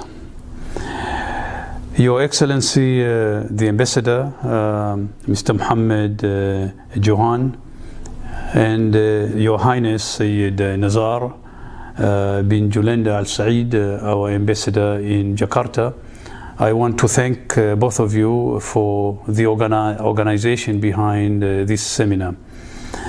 And of course, I have to appreciate the presence of His Excellency Mr. Marsudi, Minister of Foreign Affairs of the Republic of Indonesia. We have many players in the last at least 23 years that I have been involved as part of this 43rd anniversary. I've been involved with this relationship, or building of this relationship between Indonesia. And I am very proud, of course, because of the brotherly approach to this relationship. We looked and we have been taking relationship as our priority number one, rather than the material gains or the profit or between whatever activities we are doing. It shows that both people, Indonesians and Omanis, are looking at each other as priority rather than the benefits in terms of dollars or rupiah or Riyal Omani for that matter.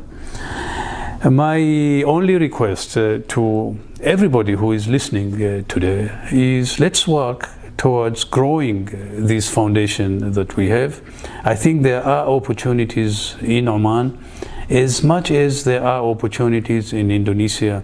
In this area of energy alone, there is an energy transition challenges that we are all thinking and looking and finding alternatives. And I hope we can work together in this. We are very serious in Oman in building a hydrogen economy. And I'd like to invite partners from Indonesia, because I think you are going to face the same challenge. The world is discussing now a net zero approach. The challenges of the environment that are ahead of us, our commitment to less emission for both countries. I think we are part of this society. We are part of the signature of Paris Agreement as well as the COP26. So I think let us form an alliance, let us discuss, and we are open to suggestions from our partners, particularly in the energy sector. And I understand our Ministry of Commerce, Industry and Investment Promotion is taking part in this seminar. And I think they are in the forefront of this invitation, if you like. Through them, I think we can do things bigger, better, and enlarge this relationship that our politicians have built in the last 43 years. It's up to us now in the economic sector of this relationship to see its growth for the current generation and the future generation of our people.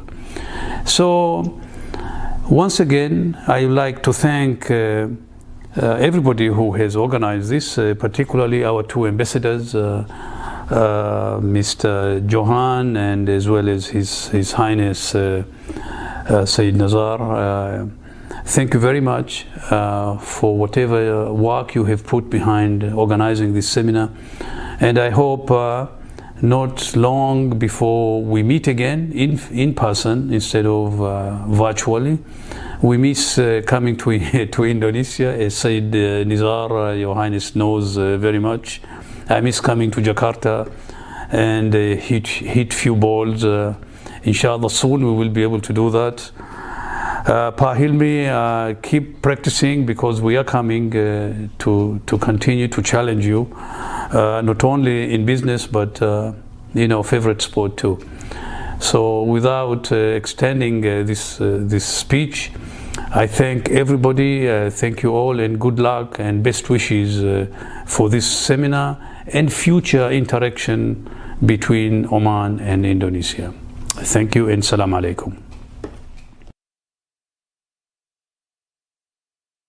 Excellency Dr. Muhammad bin Hamad Al Rumni, thank you so much. And of course, our thank you to PT Medco Energy International Tbk as our main sponsor, PT Bank Mandiri Persero, PT Bank Syariah Indonesia, PT Bank DKI, PT Bank BNI, Pasca Sarjana Universitas Sahid Jakarta, dan PT Samudra Indonesia. Okay. Our next speaker, Linda. Yeah, ladies and gentlemen, our next presentation is Under Secretary for Investment Promotion, Ministry of Commerce, Industry and Investment Promotion of the Sultan of Oman, presented by Mrs. Nasima Al-Balusi, Director General Export and Development Al-Itras.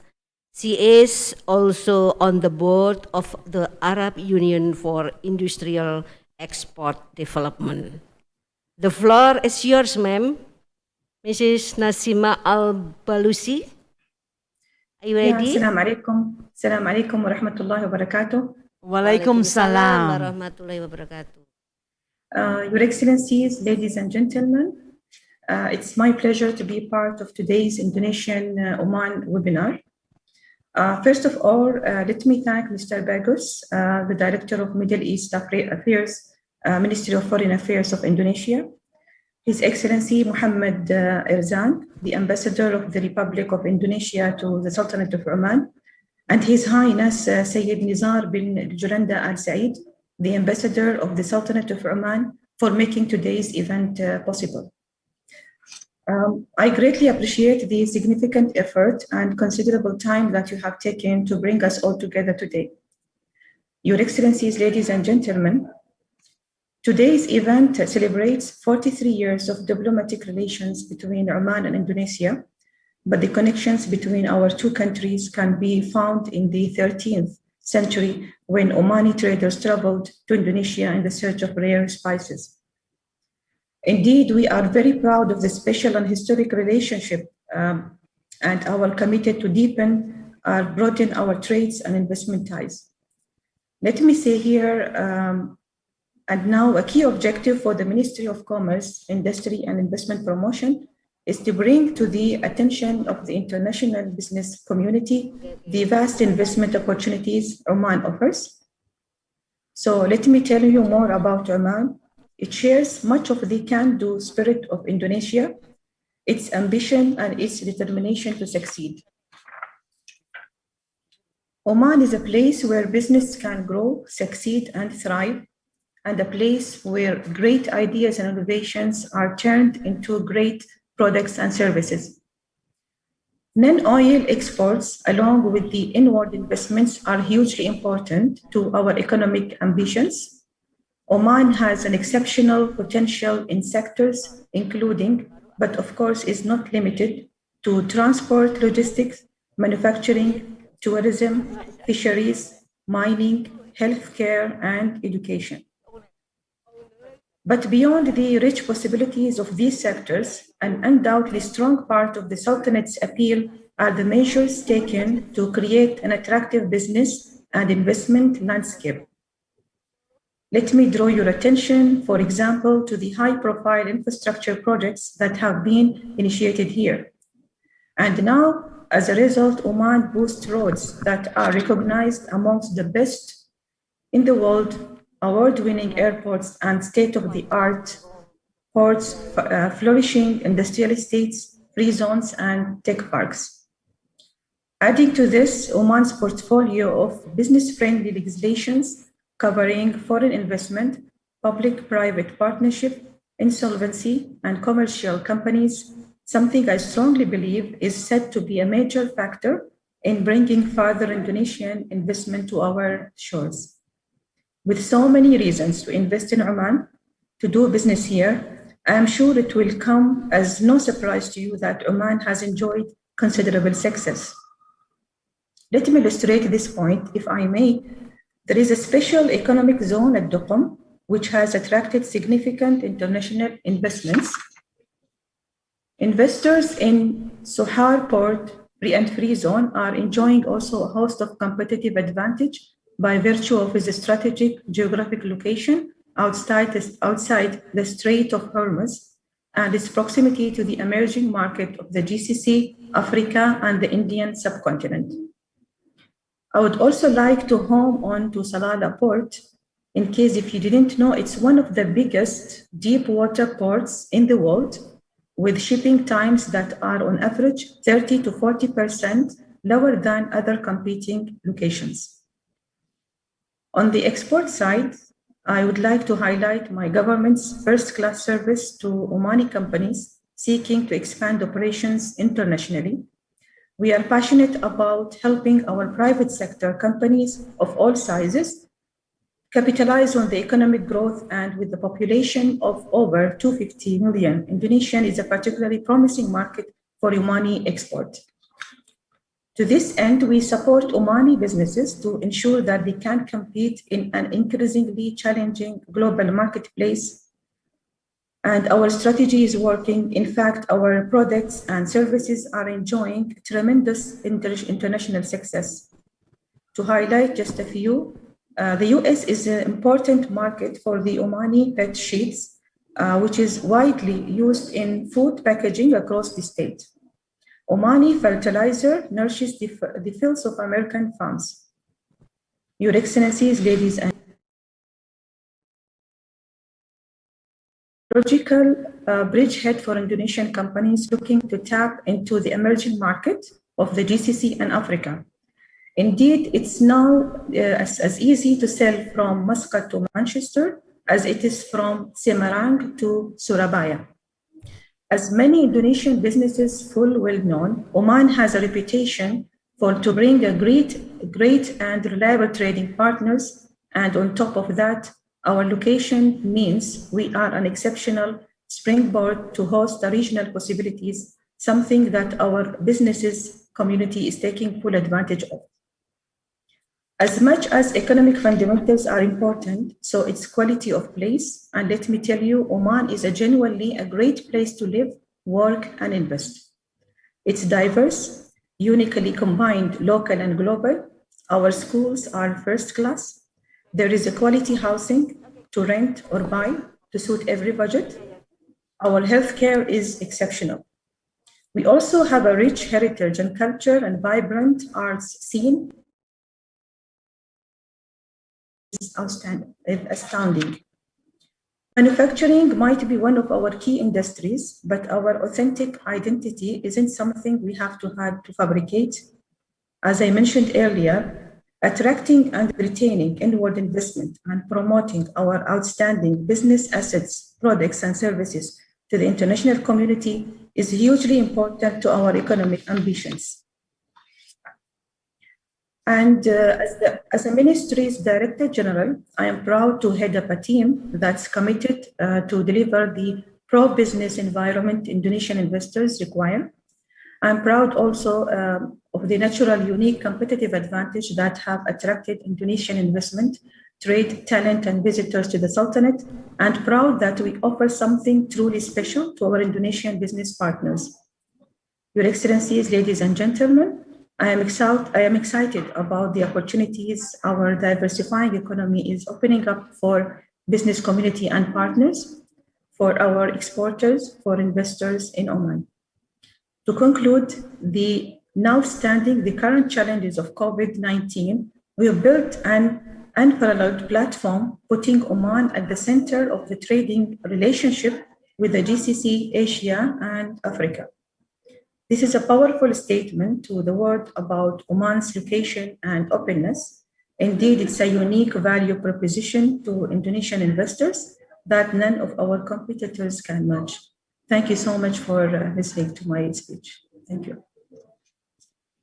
Thank you very much, Mrs. Nasima Al-Busi. Shanas, without Medco Energy, I think is our main sponsor, today event will not be possible. We must give thanks to main sponsor, Medco Energy. And Quite agree. And the final, the speaker, the president director of Medco Energy. You know him? Yeah, actually, he is still quite young, Well, relatively young. Yes. He was born in 1955. Oh. He earned a degree in geological engineer from ITB in 1981. He enrolled in the MBA core program of the Thunderbird University, USA in 1984. And he received a Master of Science from the Colorado School of Mines in 1988. So, Linda, no wonder this person is the CEO of Medco that operates in Indonesia, Cambodia, Oman, Yemen, Libya, Tunisia, and the United States. And he also, Medco owns an LPG plant and 3 other power plants. So, ladies and gentlemen, without further ado, we kindly invite Mr. Hilmi Panigoro. The floor is yours, sir. Thank you, Ibu. Can you hear me well, Bu? Yes, we can. We can. Yes. Perfect. All right. Perfect. Bismillahirrahmanirrahim. Assalamualaikum warahmatullahi wabarakatuh. Excellencies, distinguished guests, ladies and gentlemen, I am very pleased and honored to be able to speak in this webinar and share with you Medco's success story in developing business and partnership in the Sultanate of Oman. It is indeed very relevant in conjunction with the 43rd anniversary of Indonesia-Oman diplomatic relationship. And I'm really honored and flattered by the remarks earlier from His Excellency Dr. Humi over Medco's role in developing relationship between Indonesia and Oman. Actually, our story goes back 20 years ago, when Medco embarked on our quest to become a global energy company. In the late 90s to early 2000s, we have focused our global expansion in the Middle East and North Africa. Myself and our business development team, we traveled to almost every country in the region. And to put a long story short, finally, we managed to secure business contracts in Libya, Tunisia, Somalia, Yemen, Oman, Iraq, and 2 other countries in the FSUIE in Kazakhstan and Turkmenistan. But since our focus of today's discussion is Indonesia-Oman relations, I will only focus on our story in Oman. I'll be frank with you. My first visit to Oman was possible because it was facilitated by the Republic of Indonesia presidential envoy to the Middle East, which is Mr. Alwi Shihab. He has a very good relationship with his friend, His Excellency Dr. Yusuf Alawi, the former Minister of Foreign Affairs from the Sultanate of Oman. Basically, through that relationship, our KYC was done, which is for a newcomer, that process is very, very important. And that was a very important door opener for us. After that door was open, we participated in a competitive tender process for a service contract to manage a cluster of 18 small fields called Karim Small Fields. To show you how this process happened, please show me the first slide, please. Can you upload the first slide, please? Okay. This tender was conducted in early 2000. And as you can see from this slide, there were 105 companies participated in this tender. Now, only from this number, you can imagine the attractiveness of business and this country to companies around the world. 105 companies participated in a tender process. 45 companies qualified, and after a long process, 9 companies shortlisted. And then in the final shortlisting, there were 3 companies. And alhamdulillah, finally, Medco won the tender. Now, after we won the tender, what do we do? The next slide, please. This is what we do in the first 15 years between 2006 and 2021. We drilled 380 wells with almost perfect HSE record. 57% exploration success ratio. We did 3 secondary recovery water flood projects. We did 2 thermal EOR cyclic steam simulation projects in 2013 until 2015. 1 thermal EOR steam flood project started in 2018. And in terms of personnel, we have reached 87% Omanization level. Many of them have reached management levels. What was the result of this work? Next slide, please. I think this is a slide that speaks for itself. In 15 years, we generated a total revenue of $6.5 billion US. Out of that, $1.5 billion goes into cost. The government, which is government taken taxes, they took $4.7 billion US, and we as a contractor consortium, we took $300 million. I think this is a very, very win-win situation for both contractors and the government. And the success of this long-term partnership, as earlier mentioned by the Minister of Oil, is only possible because of the good relationship that we managed to develop between the organizations involved. And of course, the professionalism and the best industry practices that we continue to apply. MEDCO continue to review the asset and work on applying the best practices from all of our operations worldwide to be implemented in KSF to arrest the declining production. Currently, MEDCO is running 3 water flood projects, 1 steam pilot project, and another 2 steam projects in 2021, aiming to target the 3rd peak production in the next 5 years. This strategic agreement has created a win-win situation for both MEDCO and PDO, which is the Petroleum Development of Oman, resulting in optimum capital efficiency, generate multi-million dollars of saving, and enhance in-country value opportunities. This contract has not only provided financial benefits to all parties involved over the years, but has also developing relationship between the 2 great nations, Indonesia and the Sultanate of Oman. There has been an exchange of culture and resources where the people of both countries receive an opportunity to work across borders and prosper in an environment of mutual learning, trust, and respect. To conclude my presentation, I just want to say this. Oman will continue to be a very attractive place to do business because of its political stability, very friendly business environment, and on top of all that, very nice people. I mentioned earlier that in the early 2000s, I have traveled to do business in almost every country in the region.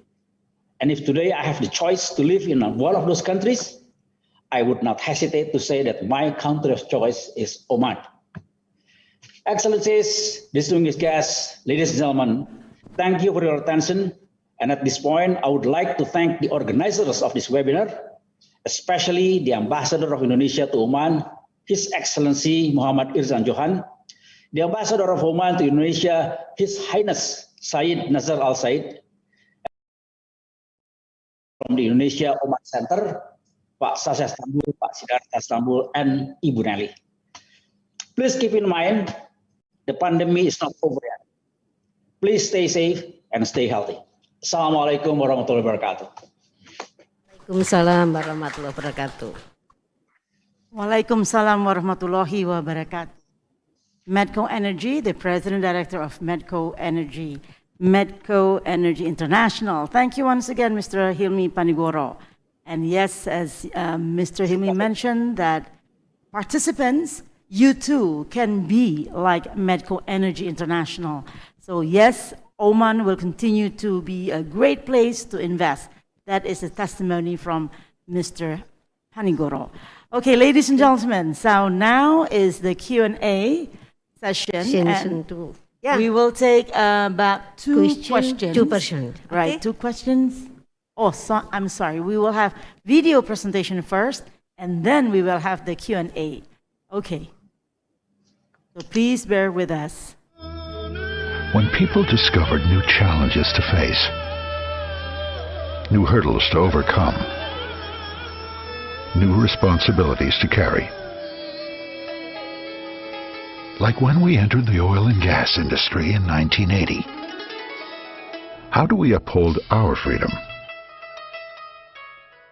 History has told us only those that stand up can march towards a better future. Only those that work with discipline, guided by ethical principles, those that work professionally, those that leap ahead but pave the road with innovations. Only those working for freedom will be honored with freedom. We found our freedom in energy, and we intend to defend that freedom professionally, ethically, in the most transparent manner of doing business. Leaping ahead, but paving the road with innovations. Growing together with the people around us. Because we are a part of the people around us. This is our struggle in the global industry of energy.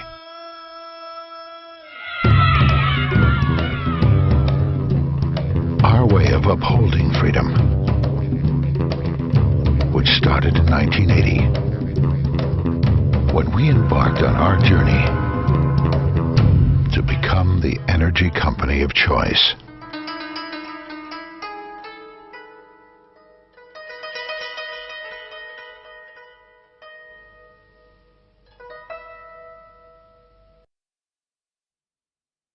Yes, Medco Energy, indeed. We are proud of Medco Energy, Yeah. yes?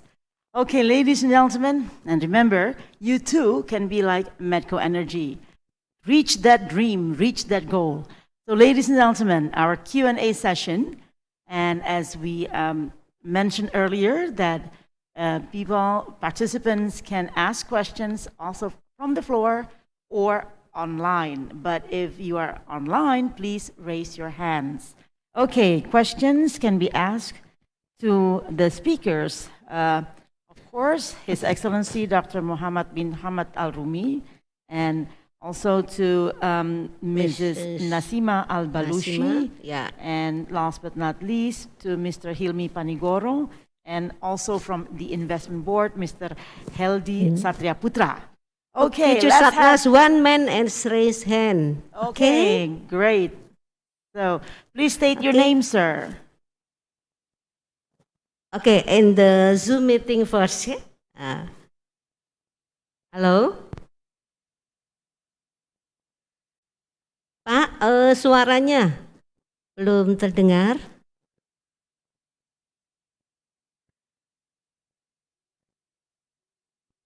Boleh di-unmute, Pak? Boleh di-unmute?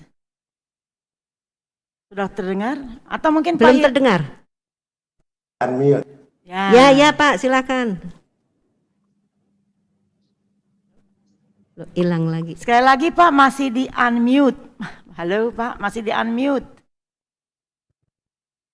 Masih di-unmute. Inilah kecanggihan teknologi. Okay? Now? Yes, okay, Yeah. this is good. Yes. Okay. It's good. It's good. Yeah. My name is Mustafa Taufik Abdul Latif. I have 4.5 years of experience living in Oman as the Indonesian ambassador. I realized that one of the main problems to improve economic relation between the two countries is the lack of knowledge of official as well as business people of the two countries about the potential they have. For the oil sector, business relations between the two countries are very close because of the golf tournament, which is held every year by Pak Arifin Panigoro, Medco. It is sponsored by both sides, Ministry of Energy, Ministry of Oil and Energy, and also Medco of Indonesia.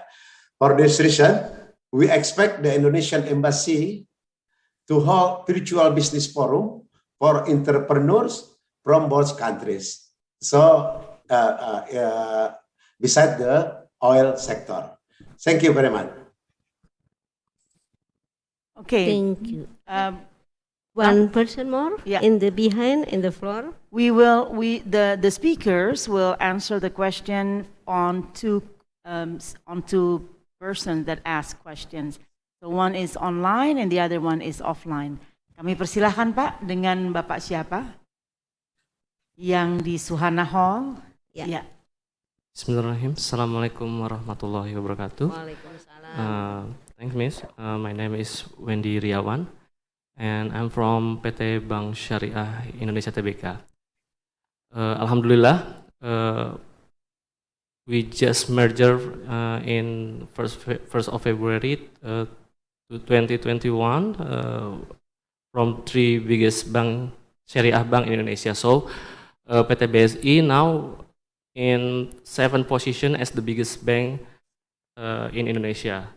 So after that merger, we have a plan to expand our business to the Middle East, and of course with the good relationship between Oman and Indonesia, we would like to know about the available opportunity for the BSI to have a business just like remittance, funds, sukuk, finance, or another business from Oman in the future. And perhaps one more question. I would like to know about the appetite from Oman investor about how the effect for Indonesia investment project from Oman investor. That's my question. Thank you. Thank you very much. Okay. Mrs. Agnes for Mr. Hilmi or Dr. Muhammad or okay, the speakers. Yeah, Yeah, I believe Okay. the question from Bank Syariah Indonesia goes to Mrs. Nazima, and the question from Your Excellency, the Ambassador, goes to Pak Hilmi. Kami persilahkan. Okay, para narasumber. Pak Hilmi dulu ya. Pak Hilmi. Okay, I think the question for Pak Mustafa is mainly, it's not a question actually, it's a suggestion. Just I think a very good suggestion to be, I think, a good opportunity for Yayasan Gapura to arrange more business meetings to mainly involve other sectors beyond energy to basically provide information to businesses. How are you? Both sides, so they can understand more about the potential opportunities for business on both countries. Thank you. So it is a good thing, yeah, Pak, because the Indonesian Center has just established a website. So through that website, all the information can be exchanged, yeah? Yes. Okay, and the question from Bank Syariah tadi, Mrs. Nazima Al-Balushi, I believe, can answer the question. Yes, Mrs. Nazima. Yeah, just also I want to comment on the point that is being raised about the lack of information. I think that we need actually to have a series of webinars maybe, and we can have as many as entrepreneurs from both countries, from Oman and Indonesia, so that they get to know each other and to understand what are the opportunities which are available in both countries. This is as a comment. Regarding the investment opportunities, we are having now a website. It's called Invest in Oman. I recommend that each one who's interested to invest in Oman to log into that platform. It gives us the full information about the sectors that we are attracting currently.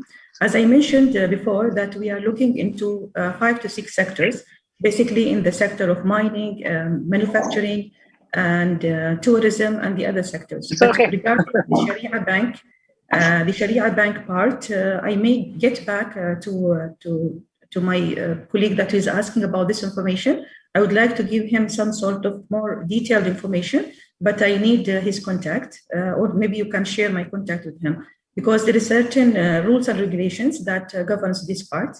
But regarding the other sectors, if anyone is interested also to invest in Oman, I will just put the link, inshallah, in down, and then you can see and go into this link to understand what are the opportunities. And even for the information about business environment in Oman as a whole, what are the incentives that is being given, because we have many incentives has been declared in this year and the last year that is really attracting the investors in order to come to invest in Oman. And for any investor, the first place they should come is through the Ministry of Commerce and Industry, Investment Promotion. My department or Director General is looking after supporting the investors. So if the investor is looking for any information, we will be more than happy to assist. And even after the pandemic, maybe if they would like to visit Oman also, we are going to help them for visiting the Sultanate. We'll provide them with the visit program. They could go also and see some sites if they're interested, for example, in not in Muscat only. If they want to go to other industrial estates, we could also give them that support. Thank you. Thank you, Mr. Nazima. Thank you. And perhaps there are questions from Oman who would like to invest in Indonesia. Kami persilahkan, or bagi yang ingin bertanya how to invest in Indonesia from Oman. Probably Your Excellency Irsan Johan can help us. Are there any investors in Oman who would like to ask questions or would like to find out more on how to invest in Indonesia? Yeah, I see there are many people. Okay. Sudah semuanya. Everything. Kami persilahkan, Your Excellency. No question for the Omani. No question. Oh.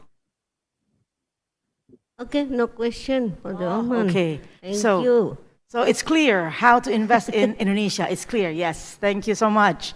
Okay, now we will give you one more question to one more person to ask, because this forum is a very good place to ask. So please fire away. Fire away, ladies and gentlemen. Please raise your hand. Anybody?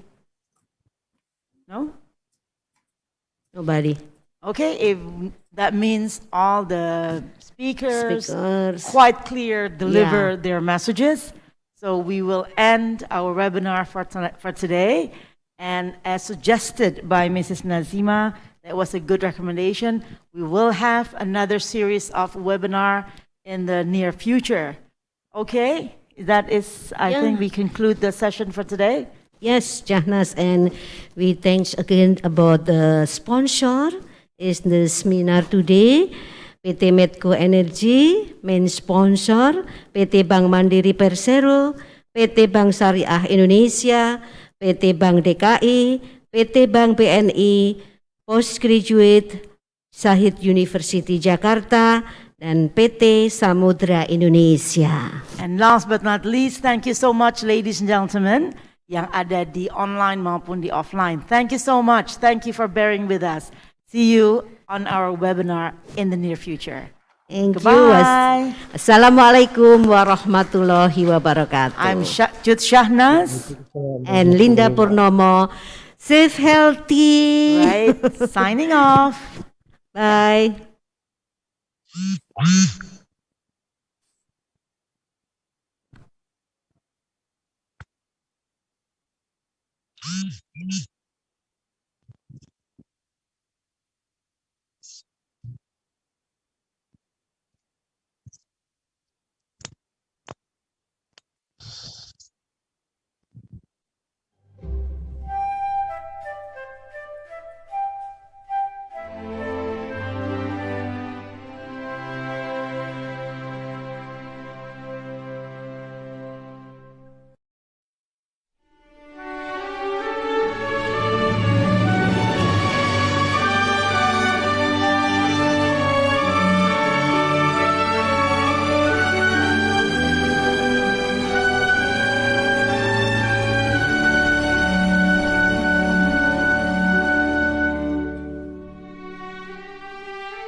The world needs energy, now, tomorrow, and in the years to come.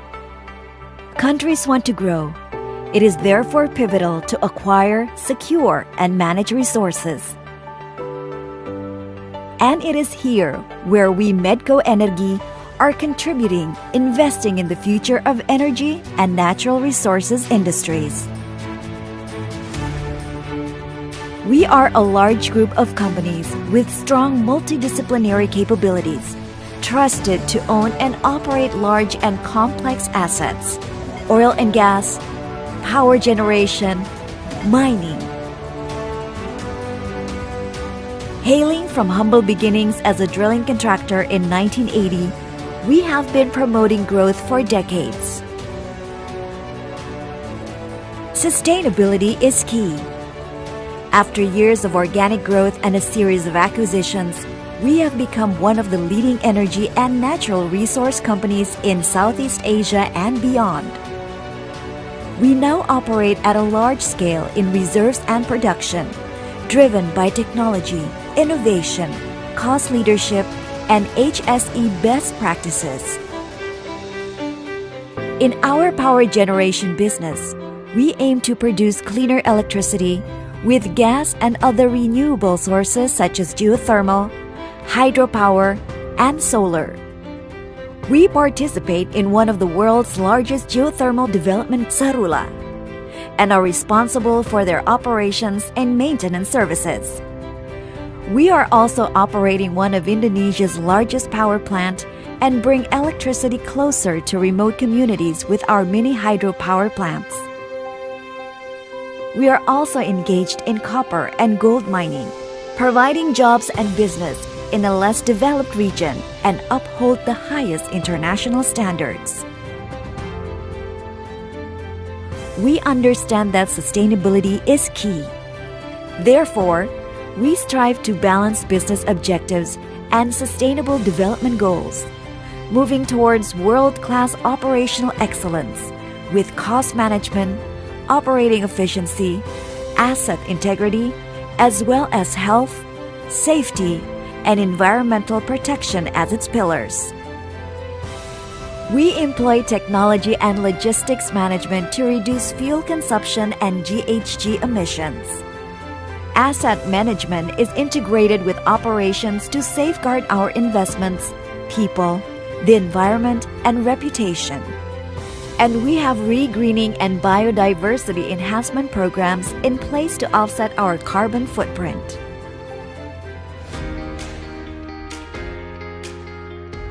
Sustainability is key, and so is growing together with the communities. Medco Energy realized from the start that we needed strong local human resources to develop our business. We seek and employ the best available talents in Indonesia and beyond, and provide inclusive, challenging, and rewarding career paths, work environments, training, and education programs. We were also aware from our beginning that we needed to be socially responsible where we operate. We provide help in education, healthcare, economic empowerment, and environmental protection. We are also not afraid to go the extra mile, helping to select better varieties of organic rice and even building a regional general hospital. Our efforts are monitored and evaluated by global consultants, helping us to adhere to international best practices of ESG and management standards. The world needs energy to grow, to build a better future for everyone. Medco Energy is at the forefront of the efforts of balancing the interests of all stakeholders and being a prominent player in Southeast Asia and beyond. We aim to be the energy company of choice.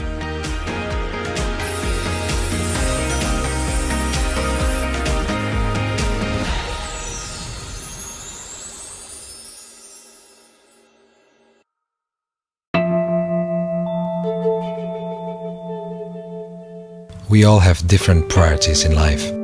Mine is a breath of fresh air in the morning and a cup of coffee to start the day. I give my priority in my work to make a vision come to life.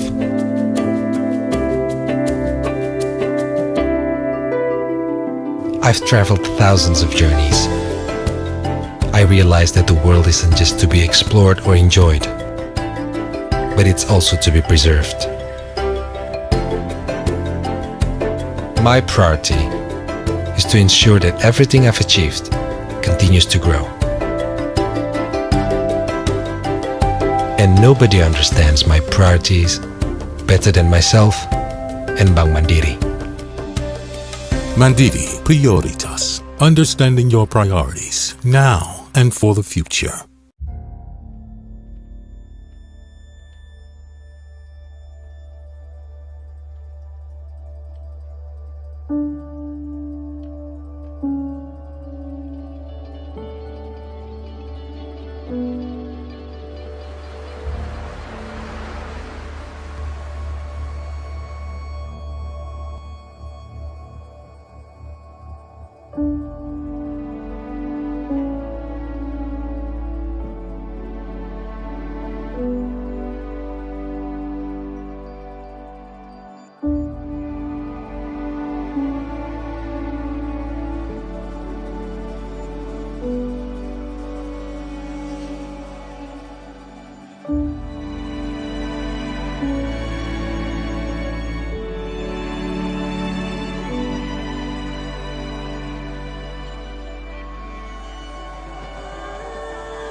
Naik cicilan rumah, hobi jadi mengalah.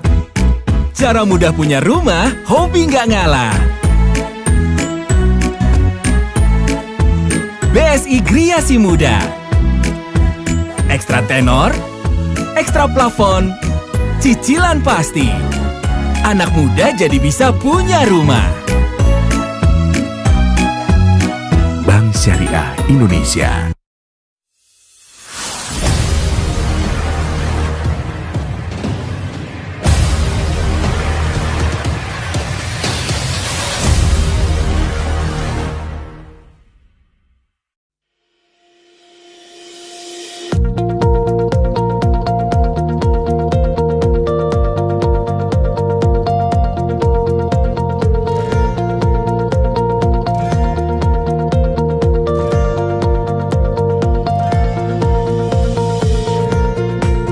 Welcome to PT Trihasko Utama. Trihasko Utama Group, a company established in 1978, offer a comprehensive range of inspection, certification, NDA, training, and engineering services for a various industrial sectors such as oil and gas, petrochemical, and power generation fields. In order to provide a comprehensive solution to the client based on leads development of advanced technology, Trihasko Utama Group has exclusive cooperation agreement with university, for example, ITB, ITS, UI, and etc., and several international reputable companies. Product and services Trihasko Utama. Engineering study and consultancy service such as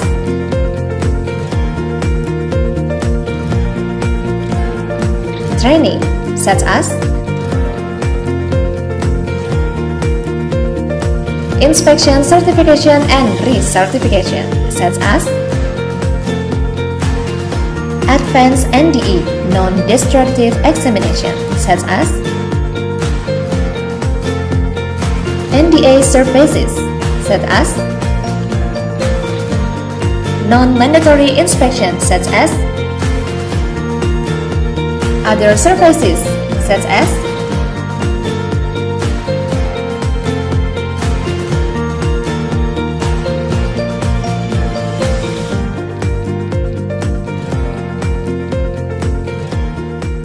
I am Iwayan Swardana, President Director of PT Trihasko Utama, an engineering and inspection company. Our company focuses in two major services, engineering for existing facilities and non-destructive testing, inspection and certification for oil and gas and industrial services. We are committed to provide high-quality deliverable with effective and efficient way to ensure protective of your asset, quality, and safety. Thank you.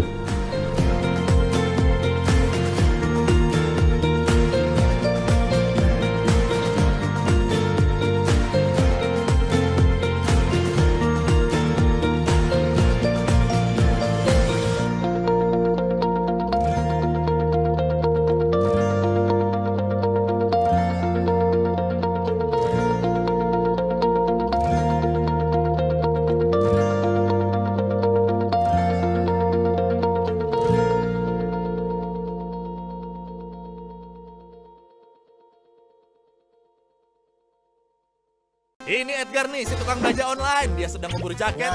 Saldo elektroniknya kurang. Kelamaan top up jadi sold out. Ribet amat belanja online. Debitin aja pakai Mandiri. Hah? Debit Mandiri bisa buat belanja online? Pilih bayar pakai debit, masukkan nomor kartu, masa berlaku, CVV di belakang kartu, dan kode OTP yang lo terima. Lancar nih. Kan didebitin pakai Mandiri. Saatnya debitin belanja online. Saatnya Mandiri.